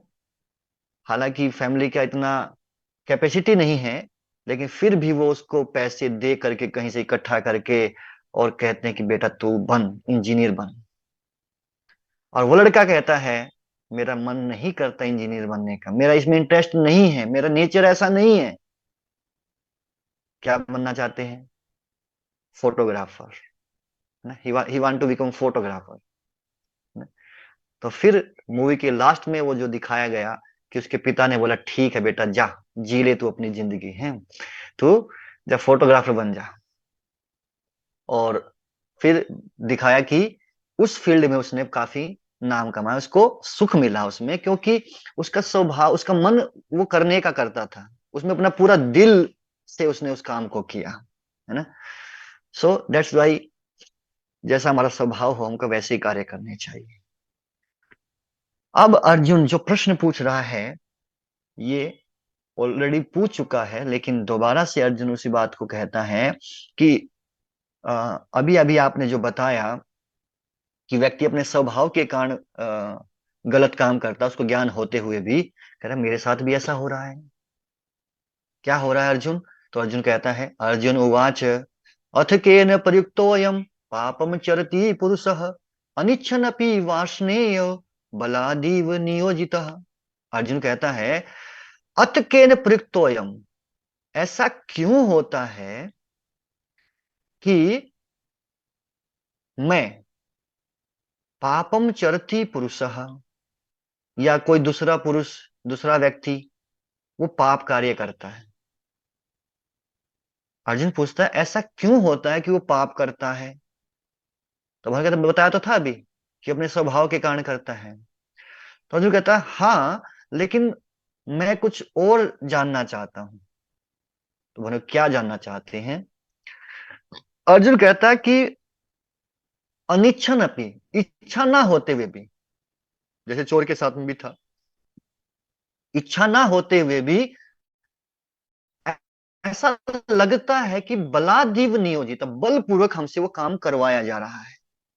तो इसके पीछे रूट कोज क्या है? आपने मुझे थोड़ा हिंट दिया, पर मैं डिटेल में उस कारण को जानना चाहता हूं कि ऐसा क्यों होता है, व्यक्ति ना चाहते हुए भी पाप करता है और ऐसा लगता है कि कोई उससे करवा रहा है जबरदस्ती। ना जैसे कोई भूत पकड़ लिया हो, तो जैसे कि जो भूत पकड़ लेता है तो उससे ऐसे काम कराता है, उल्टे सीधे काम करवाता है, जो नॉर्मल व्यक्ति नहीं करता। तो कह रहे कि ऐसा क्यों हो जाता है? तो भगवान कहते हैं अर्जुन, काम एस, क्रोध एस, रजोगुण समुद्भव। तो भगवान कहते हैं अर्जुन, वो जो भूत जो आप पूछ रहे हो ना, कौन सा भूत पकड़ता है? वो काम रूपी भूत पकड़ लेता है, जिसको कहते हैं लस्ट, वासनाएं। और भगवान कहते हैं ये अर्जुन तुम्हारा सबसे बड़ा शत्रु है। ये जो शत्रु तुम सामने देख रहे हो ना, महाभारत के युद्ध में जितने खड़े हुए हैं, ये कुछ भी नहीं है। तुम्हारा सबसे बड़ा शत्रु तो काम है, लस्ट। तो कई बार लोग लोग सोचते हैं लस्ट मतलब कि सेक्स डिजायर्स को ही लस्ट कहा जाता है, but this is not true. Lust का अर्थ है किसी भी भौतिक वस्तु को प्राप्त करने की तीव्र इच्छा, मतलब उस चीज के लिए पागल हो गया वो व्यक्ति। जैसे मान लो कहता है जिसको मतलब आईफोन चाहिए, आईफोन के लिए पागल है, so that is called lust. तो अर्जुन कहता है ओ, इसका मतलब तो आप कह रहे हो ये सबसे बड़ा शत्रु है, और ये सबसे बड़ा शत्रु तो मेरे अंदर ही बैठा हुआ है। तो अंदर बैठे के बाद तो जीतूंगा कैसे? बहुत मुश्किल है जीतना, मैं तो नहीं जीत पाऊंगा। तो भगवान कहते हैं Arjun, you can do it, आप कर सकते हो, आप इस शत्रु को जीत सकते हो। कृष्णा जी मोटिवेटिंग है। तो अर्जुन पूछता है कैसे, कैसे जीत सकते हैं? तो भगवान कहते देखो अर्जुन, ये जो काम है ना, सबसे पहले समझो कि ये किस प्रकार से कार्य करता है, या कितना, कितनी मात्रा में है, कैसे इसकी कवरिंग है। तो तीन प्रकार की कवरिंग बताते हैं, तीन एग्जाम्पल देते हैं। एक कहते हैं धुएं और अग्नि का, दूसरा धूल और आईने का, तीसरा गर्भ और शिशु का। कहते हैं जिसके अंदर में बहुत ज्यादा काम वासनाएं होती हैं, तो वो क्या है, वृक्ष होते हैं। जैसे गर्भ के अंदर शिशु रहता है, तो बाहर से बिल्कुल भी नहीं दिखाई देगा, आप किसी प्रकार से उसको, बहुत पॉसिबल ही नहीं है कि उसको बाहर निकाला जा सके, इतनी कवरिंग होती है उसके ऊपर में। वो समय आने के बाद, दैट इज एक नेचुरल प्रोसेस कि शिशु बाहर में आएगा, बट उसके ऊपर कवरिंग बहुत हैवी होती है कि वो बाहर से किसी दूसरे प्रोसेस से उसको साफ नहीं किया जा सकता। दूसरा एग्जांपल देते हैं कि जैसे धूल जम जाती है किसी आईने के ऊपर, बहुत दिन से पड़ा हुआ था आईना, उसके ऊपर धूल जम जाती है, तो हम देखेंगे हमारा चेहरा साफ नहीं दिखाई देता। लेकिन अगर उसको अच्छे से साफ करेंगे रगड़ के, तो फिर वो क्या हो सकता है, धूल हट जाती है। हम्म? फिर उसके अंदर में हम अपने चेहरे को देख सकते हैं, वो कॉन्शियसनेस थोड़ी सी अपर होती है यहाँ पे। यहाँ काम की मात्रा वृक्षों से कम है, तो ये है पशु। और जो मनुष्य हैं उनके अंदर काम उसी प्रकार है, जैसे अग्नि जब हम जलाते हैं तो पहले धुआं निकलता है, और धुआं जो है वो अग्नि को कवर कर देता है, पर थोड़ा सा फूंक मारते हैं। जैसे आप लोगों ने देखा होगा सर्दियों में है ना, हाथ सेकने के लिए लोग लकड़ियां जलाते हैं, थोड़ा फूक वूक मारते हैं, थोड़ा अग्नि निकले धुआं गायब हो जाता है। उसी प्रकार से मनुष्य के अंदर काम की मात्रा इतनी है। तो तीनों के अंदर में, मनुष्य, पशु और वृक्ष में अंदर काम की कवरिंग कितनी गहरी है, वो 3 एग्जाम्पल से भगवान समझाते हैं। तो अर्जुन का प्रश्न था कि इस शत्रु से कैसे लड़ें, तो भगवान बोले, इस लड़ने से पहले ये जानो ये शत्रु रहता कहाँ है। अगर मान लो आपको कोई दुश्मन के ऊपर अटैक करना है, तो सबसे पहले क्या पता करते हैं कि उसकी लोकेशन क्या है ना, वो छुपा कहाँ हुआ है? आर्मी वाले क्या करते हैं, जब किसी आतंकवादी का पता लगता है कि भाई आतंकवादी छुपा हुआ है ना, उसको मारने के लिए सबसे पहला काम होता है उसको ढूंढना, लोकेशन किस घर में है उसको ट्रैक करना। तो बोले कि पता लग गया। तो ये जो काम रूपी शत्रु है, ये कहाँ छुपा है? तो भगवान कहते हैं ये 3 जगह पे छुपता है। इसके 3 स्थान है छुपने के, हमारी सेंसेस, माइंड एंड इंटेलिजेंस। इंद्रिया, मन और बुद्धि, ये 3 जगह पे हमारा काम रूपी शत्रु रहता है। तो सबसे कमजोर कड़ी है अर्जुन, इंद्रियां। जब ये काम इंद्रियों में रहता है, उस समय इसको निशाना बनाओ और खत्म कर दो। और उसके बाद फिर मन, और लास्ट में है बुद्धि। तो अर्जुन कहता है कौन से हथियार से मारूं इसको, किस वेपन से इस शत्रु से हम विजय प्राप्त कर सकते, मार सकते हैं? तो भगवान कहते हैं आध्यात्मिक बुद्धि और आध्यात्मिक बल के द्वारा ही आप इस काम रूपी शत्रु को जीत सकते हो। तो स्वाभाविक है, अर्जुन का प्रश्न हुआ कि ये जो आध्यात्मिक बुद्धि की बात जो आप कर रहे हैं, आध्यात्मिक बल की बात कर रहे हैं, ये कैसे मिलेगा? तो भगवान कहते हैं ये मिलेगा आपको दिव्य ज्ञान से। तो अर्जुन का प्रश्न है दिव्य ज्ञान कैसे मिलेगा? तो चौथे अध्याय का नाम ही है दिव्य ज्ञान, तो 4th चैप्टर में मिलेगा। तो ये कनेक्शन आगे, 3rd और 4th का कनेक्शन ये है। तो यहाँ पर हमारा चौथा, सॉरी 3rd अध्याय कंप्लीट होता है, जिसका नाम था कर्म योग, कर्म के द्वारा योग करना। अब लास्ट टीचिंग्स जो शिक्षाएं हैं,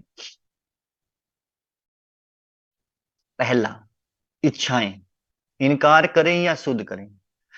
देखो, डिजायर हमारे सब के अंदर में रहती हैं, वी कॉन्ट बिकम, संभव नहीं है, कोई ना कोई इच्छाएं रहती हैं। तो क्या करो, उन इच्छाओं को प्योरीफाई करो, उन इच्छाओं को शुद्ध करना चाहिए। वी कांट इग्नोर, इग्नोर करेंगे तो कितनियों को इग्नोर करते रहेंगे। So we have to purify them ना। जैसे खाने की इच्छा थी, तो एग्जाम्पल क्या दिया, उसको भोग अर्पण करना। We are purifying our desires. कुछ भी करना, फर्स्ट ऑफरिंग टू कृष्ण, यज्ञ के लिए कार्य करना। सेकंड, कर्म का नियम क्या सिखाता है? कर्म का नियम हमको सिखाता है जैसा बीज डालोगे वैसा फल मिलेगा। यानी कि हमारे जीवन में यदि अच्छा हो रहा है तो वो भी मेरे कर्म है, अगर मेरे जीवन में बुरा हो रहा है वो भी मेरे खुद के कर्म है, कोई दूसरा उसके लिए जिम्मेवार नहीं है। तीसरा, भगवान सिखा रहे हैं कि अर्जुन, आप दूसरों के लिए उदाहरण सेट करो, एक आइडियल लीडर बनो, एक आइडियल एग्जाम्पल सेट करो, लोगों के लिए जियो। महाराज जनक का उदाहरण दिया कि वो डिटैच्ड व्यक्ति थे, he was self realise person, लेकिन अपनी जनता की सिखाने के लिए कि कैसे अपने कर्तव्य करना चाहिए, he was doing his duty. So लोगों को केंद्र में रख के उनके भले के लिए सोचो, है ना। और प्रभा जी कहते हैं कि बेस्ट ह्यूमैनिटी, या आप कहते हैं समाज सेवा का कार्य क्या है, to preach Krishna consciousness to the people. लोगों को कृष्ण भावना भावित बना करके हम समाज की सबसे बड़ी समाज सेवा कर सकते हैं।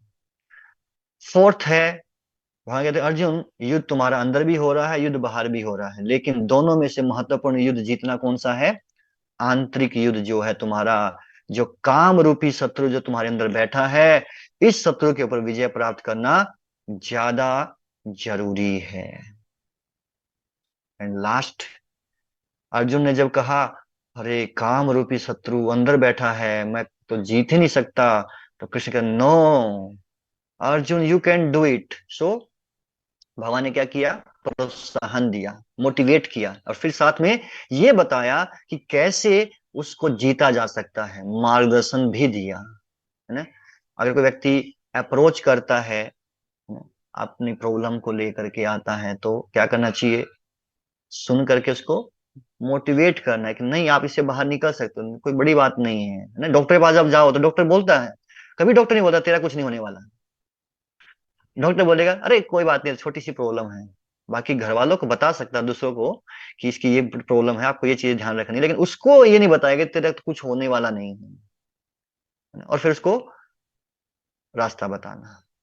तो ये हमने सुना कि किस प्रकार से अर्जुन कंफ्यूज होता है। पहले दो श्लोकों में अर्जुन पूछता है कि कर्म करूं या मैं त्याग कर दूं, ज्ञान योग या कर्म योग, कौन सा रास्ता बेस्ट है मेरे लिए? तो भगवान फिर कहते हैं अर्जुन तुम निष्काम कर्म योग करो, कर्म मत करो, है ना। इस प्रकार आप कर्म बंधन से मुक्त हो जाओगे। और फिर भगवान एक ग्रेजुअल प्रोसेस बताते हैं कि कैसे व्यक्ति कर्म कांड से कर्म योग तक पहुंच सकता है। भगवान कहते हैं ये सिस्टम मैंने बनाया कि किसी की भौतिक इच्छाएं हैं तो उसको पूरा करने के लिए मनुष्यों को यज्ञ करना चाहिए, देवताओं को प्रसन्न करना चाहिए, देवता उसकी इच्छाओं की पूर्ति करेंगे।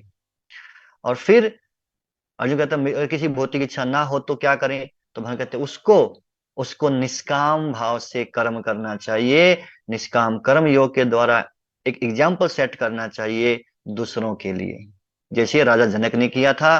फिर अर्जुन कहता है कि पता होते हुए भी हमको क्या सही क्या गलत है, व्यक्ति गलत क्यों कर बैठता है, ऐसा लगता है जबरदस्ती उससे कुछ करवाया जाता है, कौन है वो करवाने वाला? भगवान कहते हैं वो काम है अर्जुन जो रजोगुण से उत्पन्न होता है। इसलिए उस काम रूपी शत्रु के ऊपर तुम विजय प्राप्त करने का प्रयास करो। एंड नाउ लास्ट पॉइंट है होमवर्क। सो होमवर्क क्या है कि कलयुग में यज्ञ करने का सबसे सरल और प्रभावशाली उपाय है हरिनाम संकीर्तन। अभी हमने सुना कि हमको यज्ञ करना चाहिए, है ना। और कलयुग के लिए सबसे आसान और सबसे इफेक्टिव तरीका जो है ये करने का वो है नाम जप करना। सो अब होमवर्क है कि एक हफ्ते, for the next 1 week at least, एक माला हरे कृष्ण महामंत्र का करना है। This is your homework. ज्यादा करते हैं वेरी गुड, जो नहीं करते हैं they can start at least 1 round daily. और फिर नेक्स्ट टाइम क्लास की स्टार्टिंग में we will hear some realisation, जो नहीं करते हैं या जो कर रहे हैं क्या रियलाइजेशन हो रहा है जब करने से, we will hear that. Okay, Hare Krishna.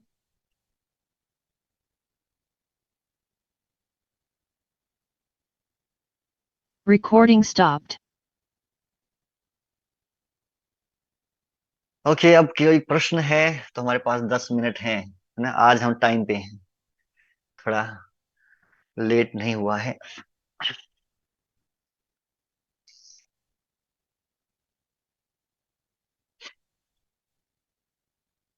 Okay, कहाँ से स्टार्ट करें? जप के लिए कौन सी माला यूज करें?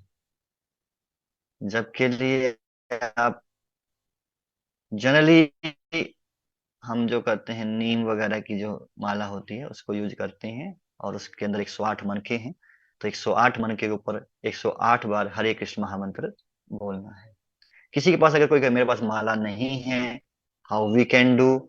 तो you can do on your fingers 108 times Hare Krishna महामंत्र। Okay okay, yes, starting with Spandan Prabhu. Hare Krishna Prabhu ji, दंडवत प्रणाम। हरे कृष्णा। प्रभु जी मेरे दो सवाल हैं। पहली बात तो ये है कि आपने टॉलरेंस के बारे में बताया, आपने जो होमवर्क दिया था ना प्रभु जी, कि गुस्सा कब आता है ना। हाँ तो मैंने उस वक्त शेयर नहीं किया था, अभी शेयर कर रहा हूँ। तो मुझे गुस्सा सबसे ज़्यादा तब आता है जब मैं किसी को पाप करते हुए देखता हूँ प्रभु जी, और उसको हम्म। टॉलरेट मुझे करना पड़ता है। तो हम्म। मेरा सवाल यह है प्रभु जी कि टॉलरेट करे तो कितना करें? क्या हर समय टॉलरेट करना सही है? मैं एग्जांपल देता हूँ कि मान लीजिए एक माता जी ऑफिस में काम करती है और उससे कोई बदतमीजी से पेश आता है, ठीक है?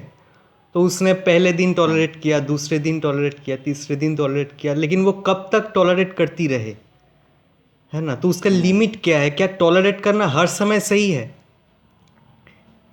तो यही तो बताया था ना, टोलरेट करना। अर्जुन का भी, अर्जुन कहता है कि आई कैन टोलरेट। अगर ये टोलरेट किया होता तो छोड़ दिया होता ना, युद्ध क्यों करना होता? अगर महाभारत का युद्ध किया है तो एक लिमिट थी ना, वो लिमिट क्रॉस कर चुके हैं वो। तो अन्याय को सहना भी गलत है, अन्याय को सहना भी अन्याय ही है। तो ठीक है, किसी व्यक्ति को अगर एक ही व्यक्ति कर रहा है डेली, एक ही व्यक्ति सेम गलती रिपीट कर रहा है, तो या तो उसको बैठ के समझाया जा सकता है। अगर वो नहीं समझने के मूड में है, तो then we have to clearly take some action कि भैया बात करना है तो आप अच्छे से बात कीजिए, अदरवाइज मुझसे बात करने की आपको आवश्यकता नहीं है। अब हाँ, उसके लिए लड़ाई झगड़ा तो क्या करेंगे? पर अपना पहले एक बार बैठ करके क्लियरली समझा दो कि मुझे आपकी ये बात अच्छी नहीं लगती, अगर आपको बात करना तो प्रेम से बात कीजिए, अदरवाइज आप किसी और से अपना काम करवा लीजिए। ओके प्रभु जी। मेरा दूसरा सवाल ये है कि प्रभु जी, आपने प्रसाद के बारे में बताया कि हमें हमेशा हम्म। प्रसाद पाना चाहिए। तो मेरा सवाल ये है कि जो वैष्णव होते हैं, कई बार क्या हम्म। होता है, हमारे जो रिलेटिव्स होते हैं वो किसी और देवी देवता के भक्त होते हैं, तो वो उनको प्रसाद चढ़ाते हैं और फिर हम्म। हमें भेजते हैं प्रेम से कि आप, हमने पूजा की है, हमने भोग अर्पण किया है। जैसे कि माँ काली के जब पूजा होती है तब भोग अर्पण हम्म। करते हैं, तो वहाँ से भोग है। तो क्या वो वैष्णवों को पाना चाहिए कि दूसरे देवी देवताओं हम्म। का भोग, मतलब प्रसाद, हम्म। या फिर नहीं पाना चाहिए वो? देखिए, जो देवी देवता हैं वो भी तभी स्वीकार करते हैं जब वो भगवान को अर्पण किया गया हो। वो भी प्रसाद ही खाते हैं, देवी देवता भी प्रसाद ही खाते हैं। अगर देवी देवताओं को भी चढ़ाना है तो भगवान को ऑफर करके फिर देवी देवता को ऑफर किया जा सकता है, then we can take also. अच्छा मतलब अब पहले देखो, पहले कृष्ण को चराना ही पड़ेगा, उसके बाद अब फिर? देखो जगन्नाथपुर में आप जाएंगे, जगन्नाथ जी को भोग लगता है हम्म। सबसे पहले, उसके बाद किसी को नहीं मिलता। और सबसे पहले किसके पास जाता है? इस जगन्नाथ जी के बाद सबसे पहले कौन खाता है? शिव जी शायद। जगन्नाथ जी के जो मंदिर है उसकी बैक साइड में, लेफ्ट साइड में, बैक के लेफ्ट साइड में विमला देवी का मंदिर है। विमला देवी जो दुर्गा जी हैं, पार्वती जी हैं, तो विमला देवी जो हैं, फर्स्ट उनको ऑफर किया जाता है, फिर सब भक्तों को मिलता है। वो प्रसाद जो हम खाते हैं जगन्नाथ जी का, वो जगन्नाथ जी को खिलाने के बाद विमला देवी को भोग लगाया जाता है और उसके बाद सबको मिलता है। ठीक है। ठीक है प्रभु जी। हरे कृष्ण। हरे कृष्ण। ओके।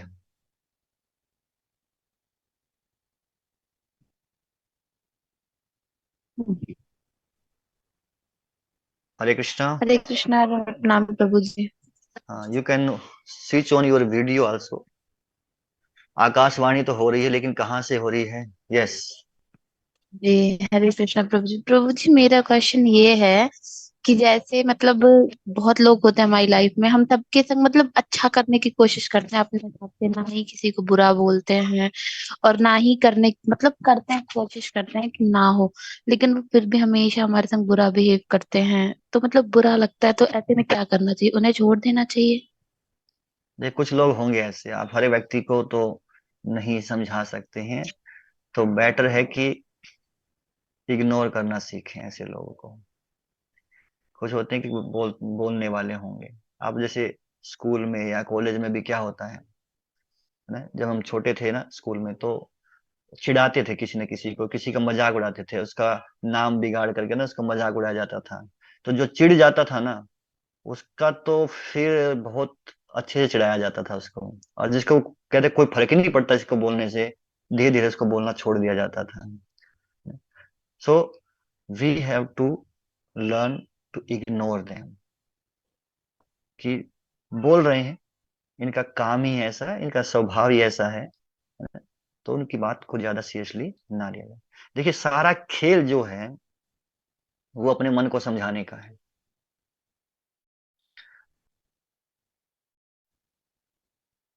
इसलिए कहा जाता है जिसने मन जीता जग जीता। अभी है ना, तो इग्नोर करना ही आपको सीखना पड़ेगा। ओके, तो जो जाना चाहते हैं they can go, and those who want to stay they can stay. Yes. Hare Krishna Prabhu ji. Hare Krishna. मेरे को 3 सवाल है। इस बार कॉन्टेक्स्ट से रिलेटेड ही है। ओके। प्रभु जी, मेरा पहला सवाल है कि पिछले अध्याय के टेस्ट में जो पूछा गया था एक क्वेश्चन, कि गुरु आप बदल सकते हैं हाँ या ना। आपने हम्म। कहा था कि अगर गुरु गलत हो एक्सेप्शनल केसेस में तो बदला जा सकता है, जैसे अर्जुन ने द्रोणाचार्य जी को गुरु बदल के कृष्ण को चुना। तो मैंने उसमें यस किया था, तो वो गलत कैसे हो गया? वो उसका करेक्ट आंसर एक्चुअली नो था। तो ये भी मुझे पूछना था कि यस तो है ना, तो एक्सेप्शनल केसेस में कर सकते हैं। प्रश्न क्या था उसमें, एग्जैक्ट क्वेश्चन एग्जैक्ट तो क्या याद था? गुरु ओके, जी मैं देख के सॉरी बताता प्रभु हूँ जी मैं। आपको कि एक्चुअल हाँ। क्या क्वेश्चन पूछा गया था। Hmm. I have to open.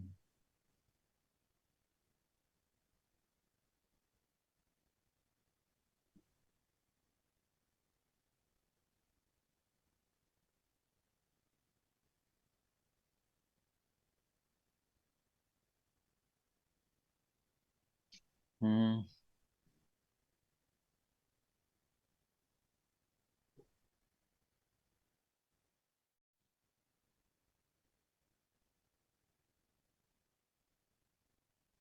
हम्म।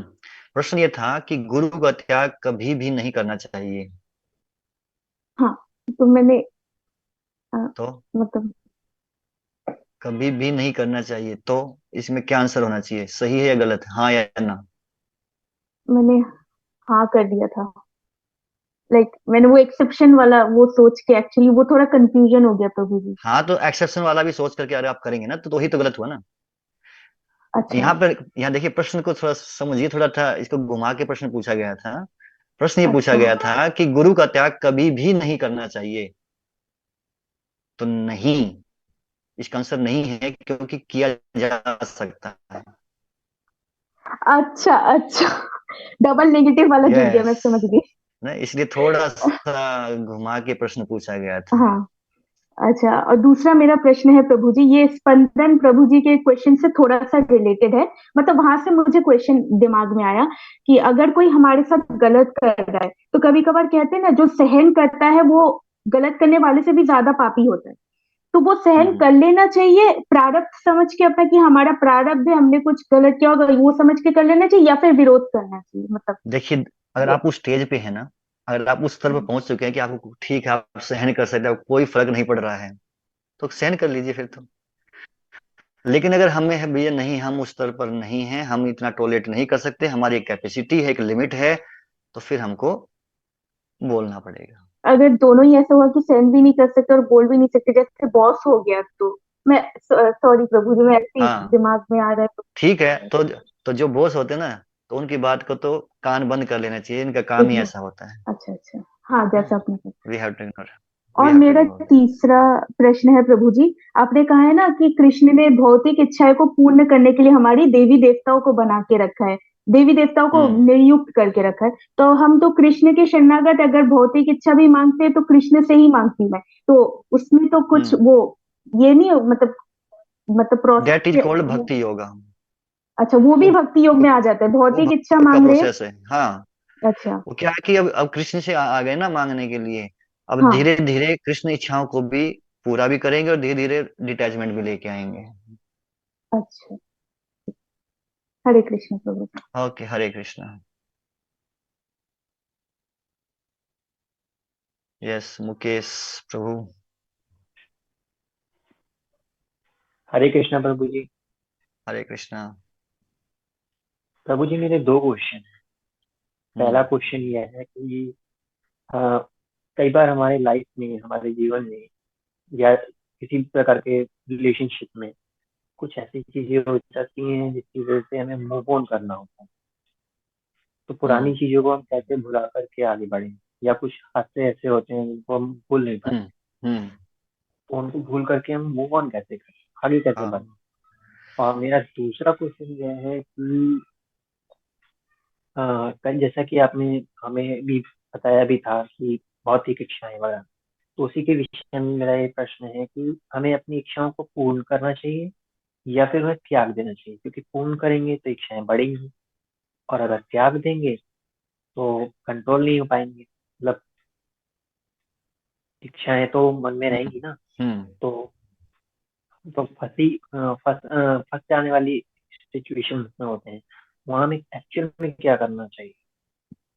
तो यही तो बताया था लास्ट में, इच्छाओं को प्यूरिफाई करना है।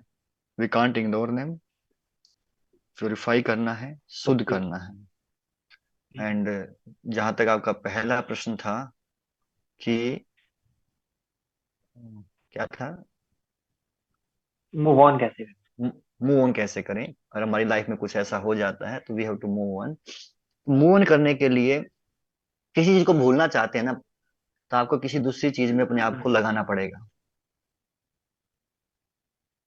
ओके। हम ऐसा नहीं, तो जनरली लोगों का बड़ा, और कॉलेज लाइफ में ये प्रॉब्लम्स आती हैं कॉलेज में के, है ना, ब्रेकअप होते हैं, बॉयफ्रेंड गर्लफ्रेंड, बेचारा मेरे को छोड़ के चली गई, वो बड़ा दुखी है, क्या करे।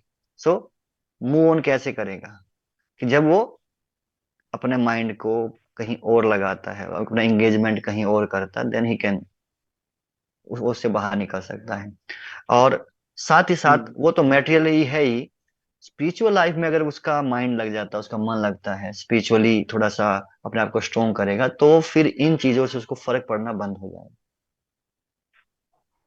तो okay. We have to strong ourself, simultaneously we have to engage ourself. जी। ठीक है। धन्यवाद। ओके। हरे कृष्णा। हरे कृष्णा प्रभु जी। हरे कृष्णा। एक्चुअली ना मेरे को मतलब लाइक लाइफ से रिलेटेड क्वेश्चन है। क्या होता है ना, कभी कभी हम किसी से बात करते हैं, कोई अपना ओपिनियन देते हैं किसी के बारे में, मतलब बोलते हैं कि मुझे ना इससे बहुत इश्यू हो रहा है, ये हो रहा है, वो हो रहा है। तो हम एक जनरल स्टेटमेंट देते हैं, मतलब फैक्ट्स बताते हैं।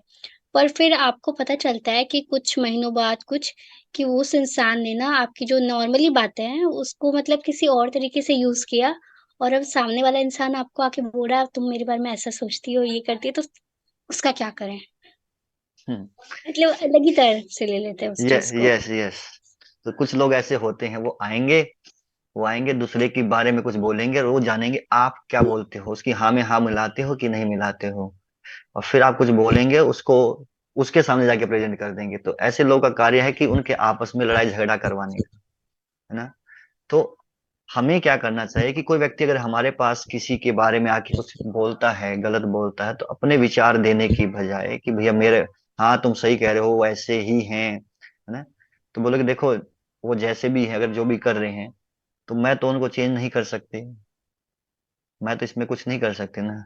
जो व्यक्ति कर सकता है, आप उसको जाके बताइए उनके बारे में कि वो ऐसा करते हैं, वो उनको समझा सकते हैं। So I can't do anything in this matter, है। तो लोग होते हैं, उनको मसाला चाहिए होता है, उनको थोड़ा, जब तक इधर की बात उधर नहीं करेंगे उनके भोजन पचता नहीं है। सो तो मतलब इग्नोर करना चाहिए चीजों को। हाँ, मतलब इंटरेस्ट मत दिखाइए। दूसरे की व्यक्ति आके निंदा कर रहा है, तो हम क्या कर हम्म। सकते हैं ये बताइए, हम कुछ कर सकते हैं उसमें? हम्म। अगर तुम हम कर सकते हैं, तब तो हम उस व्यक्ति की बात सुने, और उस व्यक्ति, दूसरे व्यक्ति से भी पूछें कि भैया आप के बारे में ऐसा कह रहे थे, तो क्या ऐसा है? फिर अगर वो कहते हैं है, तो फिर बताया जा सकता है, समझा। लेकिन अगर हम उसकी अथॉरिटी हैं तो, अगर हम उसकी अथॉरिटी ही नहीं है, हमारे पास अधिकार ही नहीं है उस व्यक्ति को समझाने का, उसको कुछ बोलने का, तो हम उसकी सुन करके अपनी ही बुद्धि को खराब करने वाले हैं। उससे क्या होगा, उसके बारे में हमारी एक वो बन जाएगी, माइंड के अंदर में इमेज क्रिएट हो जाती है ना। अच्छा, वो व्यक्ति, जैसे वो व्यक्ति आपको दिखाई देगा तो याद आएगा, अरे उसने ऐसे बताया था इसके बारे में। एक वो भी एक नेगेटिव पॉइंट आता है। और प्रभु जी, एक और चीज पूछना था, बोलूं? हम्म। जैसे कभी कभी ना हमें लगता है कि लाइफ में बहुत कुछ हो रहा है, जैसे बहुत कुछ चलता है, बट ऐसा ही होता है। मतलब मुझे तो फील हो रहा है जब से मतलब चैंटिंग कर रही हूँ, मतलब एक होती है ना कि जब से बहुत ज्यादा चैंटिंग करने से, ये करने से लगता है सारी चीजें मतलब पता ही नहीं चलता है, सारी चीजें होते जा रही है, ठीक होते जाती है, सॉल्व होते जाती है। तो कहीं ना कहीं ये चैंटिंग के प्रभाव से मुझे लगता है कि ये फील हो रहा है, तो ऐसी चीजें होती हैं, मतलब वो नेचुरल है। Yes, yes. जो हम जब करना स्टार्ट करते हैं, धीरे धीरे भगवान हमारी लाइफ में आते हैं, स्पिरिचुअली हम एडवांस करते हैं। तो जैसे भगवान ने कहा ना कि ये चीजें आती रहेंगी, ऐसा नहीं होगा सुख दुख कभी नहीं आने वाले, सुख भी आएगा, दुख भी आएगा, सब आएगा। बट हमें उसका इफेक्ट पड़ना कम हो जाता है। इसको आप ऐसे समझ सकते हैं कि जैसे बारिश बंद नहीं होती, लेकिन छतरी छाता लेने से वो बारिश का प्रभाव आपके ऊपर में नहीं होता है ना। बारिश तो हो रही है, यानी कि हाँ। एनवायरनमेंट तो ऐसा ही है। पर जब हम छतरी लेके चल रहे हैं, छतरी है यहाँ पे हरि नाम, भगवान का नाम, तो वो क्या करता है, हमें उसके प्रभाव से बचा देता है। Hare Krishna Prabhu ji, thank you. Hare Krishna. Okay, प्रश्न आ रहा है चैंटिंग टाइम और प्रोसीजर। देखिए, टाइम तो जब भी आपको समय मिले आप कर सकते हैं, that is good. But best है इन द ऑफिस जाने से पहले या कॉलेज जाने से पहले, कहीं पर जाने से पहले, सुबह उठ करके सबसे पहले यदि आप चैंटिंग कर सकते हैं, दैट इज द बेस्ट। और प्रोसीजर क्या है, प्रोसीजर में आपको बताया कि जप माला जो है उसके अंदर 108 जो मनके हैं। तो पहले मनके के ऊपर तो अ, श्री कृष्ण चैतन्य प्रभु नित्यानंद श्री अद्वैत गदाधर शिवासादि गौर भक्तवृंद, ये जो पंच तत्व मंत्र बोलते हैं, इसको इसको बोलते हैं। और साथ ही साथ हरे कृष्ण महामंत्र जो है, हरे कृष्ण कृष्ण कृष्ण हरे हरे, हरे राम राम राम हरे हरे। और फिर बाकी जो नेक्स्ट 107 बीड्स हैं, उनके ऊपर में केवल हरे कृष्ण महामंत्र ही बोलना है। हरे कृष्ण कृष्ण कृष्ण हरे हरे, हरे राम राम राम हरे हरे। और ये जो उंगली है हमारी, इसको यूज नहीं करते हैं। जो अंगूठी के साथ में जो उंगली है, इसको छोड़ करके, और जप माला को पकड़ने के लिए आप बीच वाली उंगली या बाकी में से कोई भी कर सकते हैं, पर जो अंगूठे के साथ जो उंगली है उसको यूज नहीं नहीं करना चाहिए। ओके।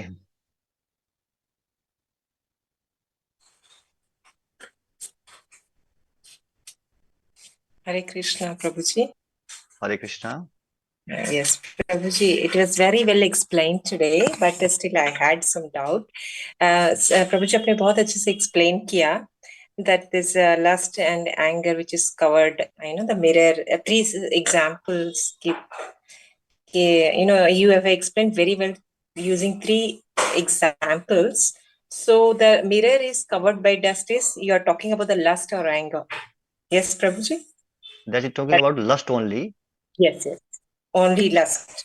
Okay, या, fine, Prabhu. And then the moral, I mean, what is the takeaway from the lesson today? The third point here, ideal leader. So, what are the person should have? If you are following ideal leader, what are the qualities या, ideal leader will have, या। Prabhuji? Yeah. Who is ideal in his behaviour also, what Okay. he speaks, he do that also. He is an Okay. ideal leader. Okay. Okay. So, what he preaches, he practice that also. Yeah. Okay. Okay. Okay, Prabhuji. Thank you, Prabhuji. Okay. Hare Krishna. Hare Krishna.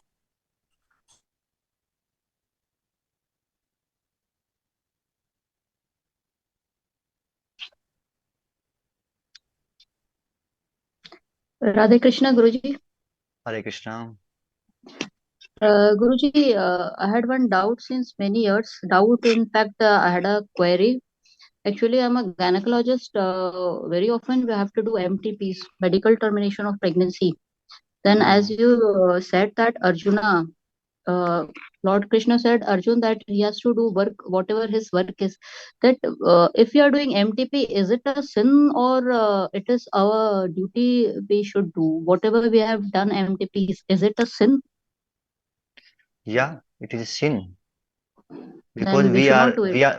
we are killing that body who is going to develop. है ना, he is not dead. So अगर हम किसी को इस शरीर में आने से पहले ही, बाहर आने से पहले अगर इसको मार रहे हैं तो that is also sin. But Guruji, you said that जिनका जो वर्क है वो उनको करना चाहिए. We are train So to do this. ये हमारे government, काम में आता yeah, है. देन yeah,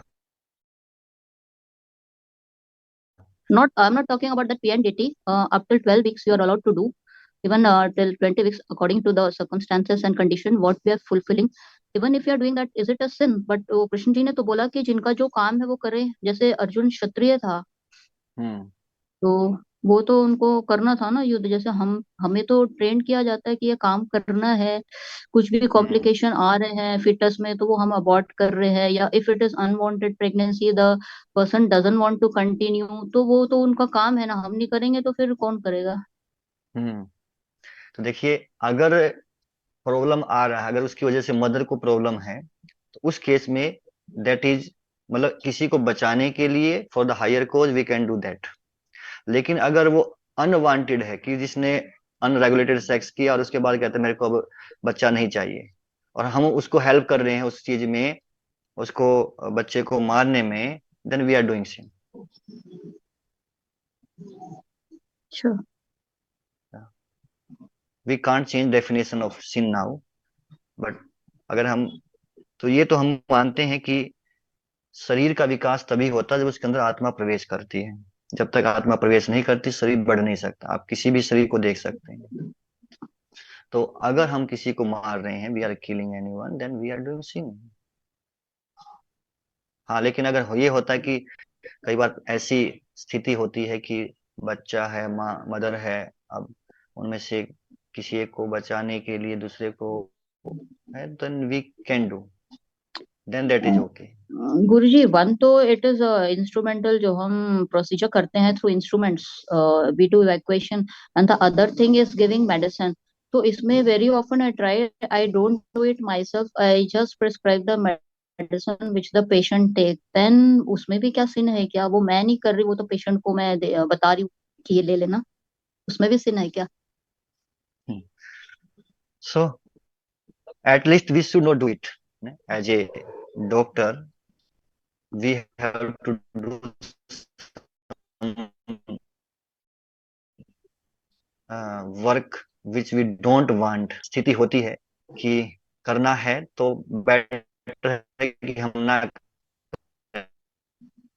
करें, किसी और के थ्रू बात करवा दिया जाए. मेडिसिन दे, टेल उसको द मेडिसिन दे रहे पेशेंट हैं, then that that is okay, but we should not do that. At हाँ, तो लीस्ट, इसलिए. एट लीस्ट इतना बट तो अभी करें मैं कि हम ना इंस्ट्रूमेंटल करें. नहीं करती, मेडिसिन में हाँ, एडवाइस कर दूँ. हाँ, एटलीस्ट वी हाँ, शुड मतलब नॉट डू दैट. मेडिसिन देने में तो कोई सीन नहीं है. मतलब मैं देती हूँ, आई जस्ट प्रिस्क्राइब कि आप ये ले लो. उसमें भी, उसमें तो नहीं है ना सीन? अब देखिए, आप नहीं बताएंगे तो किसी और के पास जाके पूछेंगे, वो तो मेडिसिन तो वो तो करेंगे. बट ये है कि मैंने वही बोला कि उसमें ठीक है, दैट इज ओके, बट हमें नहीं करना चाहिए.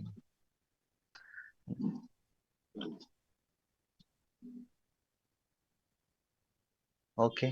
मतलब गुरुजी मेडिसिन में बता सकती हूँ, है ना? इसमें सीन नहीं है. या या you can prescribe ओके, कि this thank is, you can tell also कि this is wrong, you.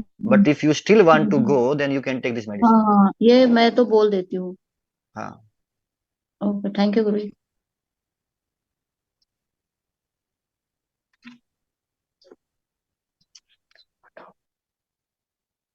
Hare Krishna. हरे कृष्ण प्रभु जी. जय श्री कृष्ण. मेरा दो क्वेश्चन है। एक क्वेश्चन है जैसे कि आप बोले कि कुछ कर्म करने से जो भी कर्म करें उसको समर्पित कर दे कि भगवान को हम आपके लिए करें कि आपका जो है आपका द्वारा जो निर्देश है मुझे वैसे ही करना है। जैसे कि हम लोग किसी को हर्ट करते हैं, किसी को कुछ नुकसान पहुंचाते हैं, उसमें भी हम ऐसे भी हैं लोग जो कि कर देते हैं फिर बोलते हैं कि ऐसे भी दिमाग में कभी कभी कुछ कर दिया गलत, नोन नोनली हो या अननोनली हो, लेकिन फिर सोचते हैं कि मैंने कुछ नहीं किया तो भगवान जाने, भगवान सब ठीक करेंगे, मैंने तो जानबूझ के नहीं किया कि ऐसा किया। तो वो भी हम्म। एक वो तो ठीक नहीं है ना, वो तो नो, गलत ही होगा ना। That is wrong. यस, हमने किया ना, वो भगवान ने थोड़ी किया है। We are doing that. Then और एक चीज है, गलत तो कैसे होता है हम लोग, आप सही बाद में आप बोले कि वो जो स्वभाव जैसा है वो वैसा ही करेगा।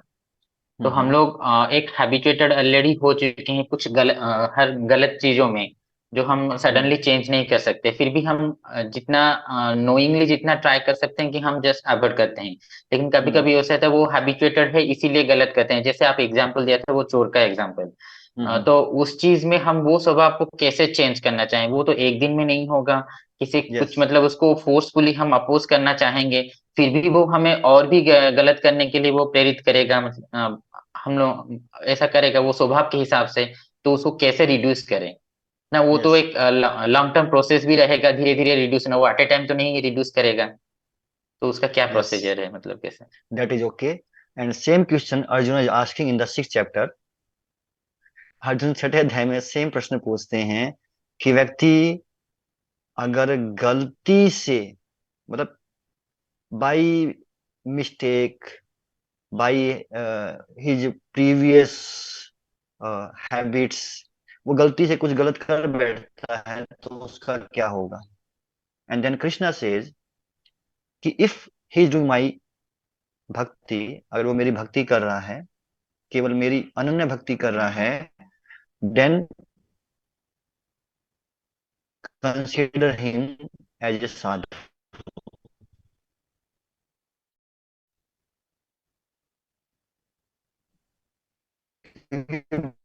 भक्ति करते रहने से ये प्रोसेस, अगर भक्ति का प्रोसेस इसकी प्रवृत्ति एग्जाम्पल रहा है, आप जैसे ही स्विच ऑफ करेंगे पंखा बंद नहीं होता। It take some time, it take some time ना।